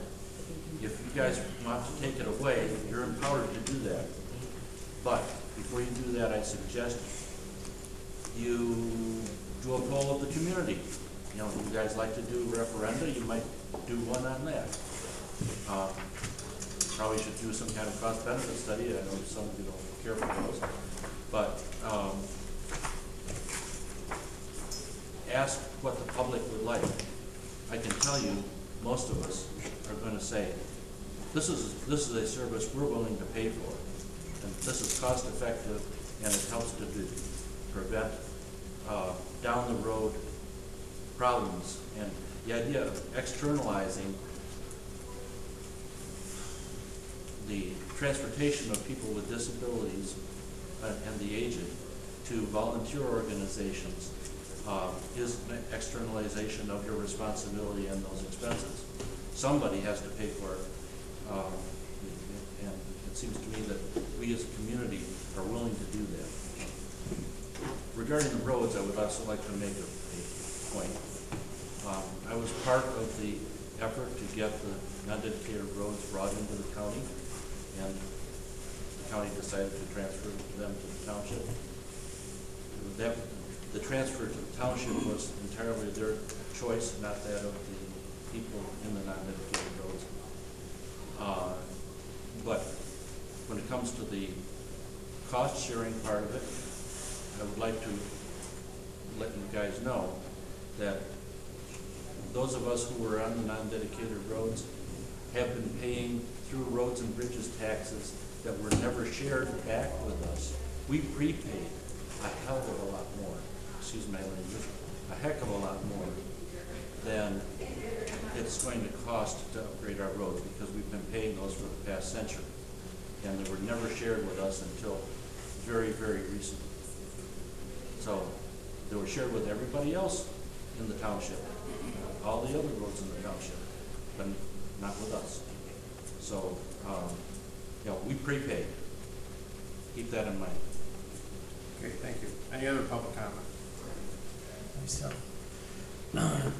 I've been a protest of real estate taxes in general in Illinois since 1994, when I received a real estate tax bill that increased from $2,700 to $4,500. I paid them in singles to bring attention to this problem. In 2016, it went from up to $11,000, almost $12,000. Now, so anybody that knows me knows how angry I am and how angry the people are. In the last 10 years, close to 1 million people, over 700,000 people have left this state because of the taxes. Now, what we're doing here, I commend everybody for nickel and diming the township out of, but my tax bill, out of $11,500, $9,000 went to the schools, $185 went to the township. I don't believe anybody in this state is leaving it because of less than $100, which my tax bill is probably twice the normal. So that'll leave the normal person at paying less than $100. That's not the reason. The reason they're leaving is because of the schools and their ridiculous pension funds and stuff like that. Part of my campaign promise, I refuse the pension. Okay, I fulfill that.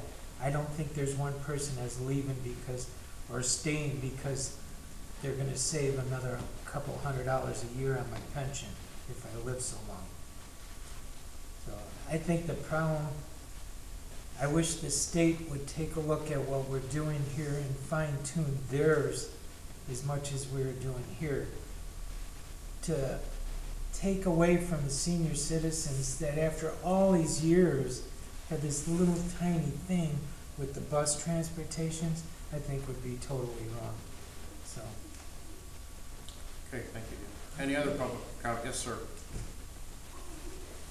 Hi, first time I've been to these. My name is Dennis Roach, 213 Augusta Drive, Mchenry. And Young lady, you made a great move getting the speakers out there for everybody. Thank you. You're welcome. Unfortunately, nobody used them. I got my hearing aids from the VA, had them cranked up all the way. Most of the time I just heard mumbling. You need to use them. Mr. Steve, I'm glad you're on the board. You had a lot of questions. You keep people on the stick. I don't have too much to say except for don't take the bus service away from these people.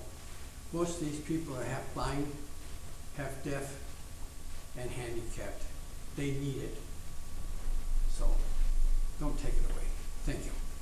Thank you. I'm hearing no more public comment, right? Okay. I agree with Dan to a certain extent. I think what we're trying to do here is show that you can put people in elected positions who treat that money as though it's their own money and not just somebody else's money. And if we can be an incentive for other people to get on school board district boards and city councils, that's what we're trying to do. And we're holding everybody accountable here at the township level, and we hope that there's people that actually will get on the internet and watch what we're trying to do and see that there are people who are interested in maintaining a lesser amount of government. Any other comments? Can I have a motion to adjourn? I'll make the motion. Motion by Mr. Anderson to adjourn. Do I have a second? Perfect. Second by Mr. Rakestraw. All those in favor say by aye. Aye. Any nays? None heard. Motion adjourned. Good afternoon. Thanks, Jim.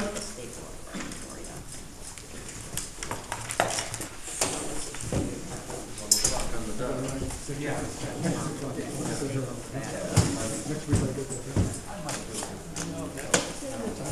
the comment? The one that's a second draft? I'll do it next week.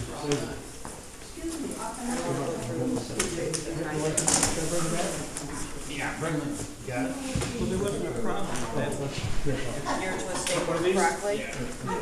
Okay, I just wanted to make I'll sure. make sure it doesn't slide out, Spikes okay? and valves were not stapled properly. Hey. See you guys Thursday. Take care, Thursday. Yes, Thursday. It's coming quick. I am. I'm just gonna re-staple it. Oh, 2 months I really like Cadillac. Right on the right side. I don't know why yours is bad. They told me I could buy it for 28. Because when I did them the second time, I made sure. You're gonna wreck your fingernail. You'll snap off. Yeah, you want? Dan, did I give you a letter to mail last week? No. I gave it to you. I gave it to you. No. Yes, I did. No. I'm telling you, I don't you think did I put a not. stamp on it. So please take this. I'm gonna go look at the thing. Put that. That's 2 I hope it got sent because it was a ComEd bill. We didn't need this stuff. Steve, in the future. No, if you gave it to me, I would have mailed it, but, I can guarantee it wasn't me. I got it out. Oh, I know. No, now you're gonna stick yourself. I got it out. I want you to tell me the next snapped off your nail. Oh, I'm not gonna, these are my real nails. They're not fake. You can still snap off. Yeah, Well, that's true. Do that. That was just irritating. Anyway, okay, very good, thank You you. want me to do yours? I'll throw this in the garbage. I have a staple. Take this dollar. I'm gonna look at the video because I remember you handing it to somebody to mail for you. I know. Wasn't me. I know. It wasn't me, it was you. I'll go to John. He handed you a letter and he said, "You want me to mail that for you?" Do you remember that now? I'm gonna show you the video. And I proved him wrong too, and you now. Okay. Now I gotta prove everybody wrong. Well, just as long as the township doesn't have to pay for this, that's my point. Oh, no, because I didn't, no. No, see, the reason is I can't get to my mailbox, so when I was here, I thought, well, I'll just give it to Just you. bring it in and I'll take care of that, but yes, I will look at that. Here's my $1,400 steel to 2010 X something.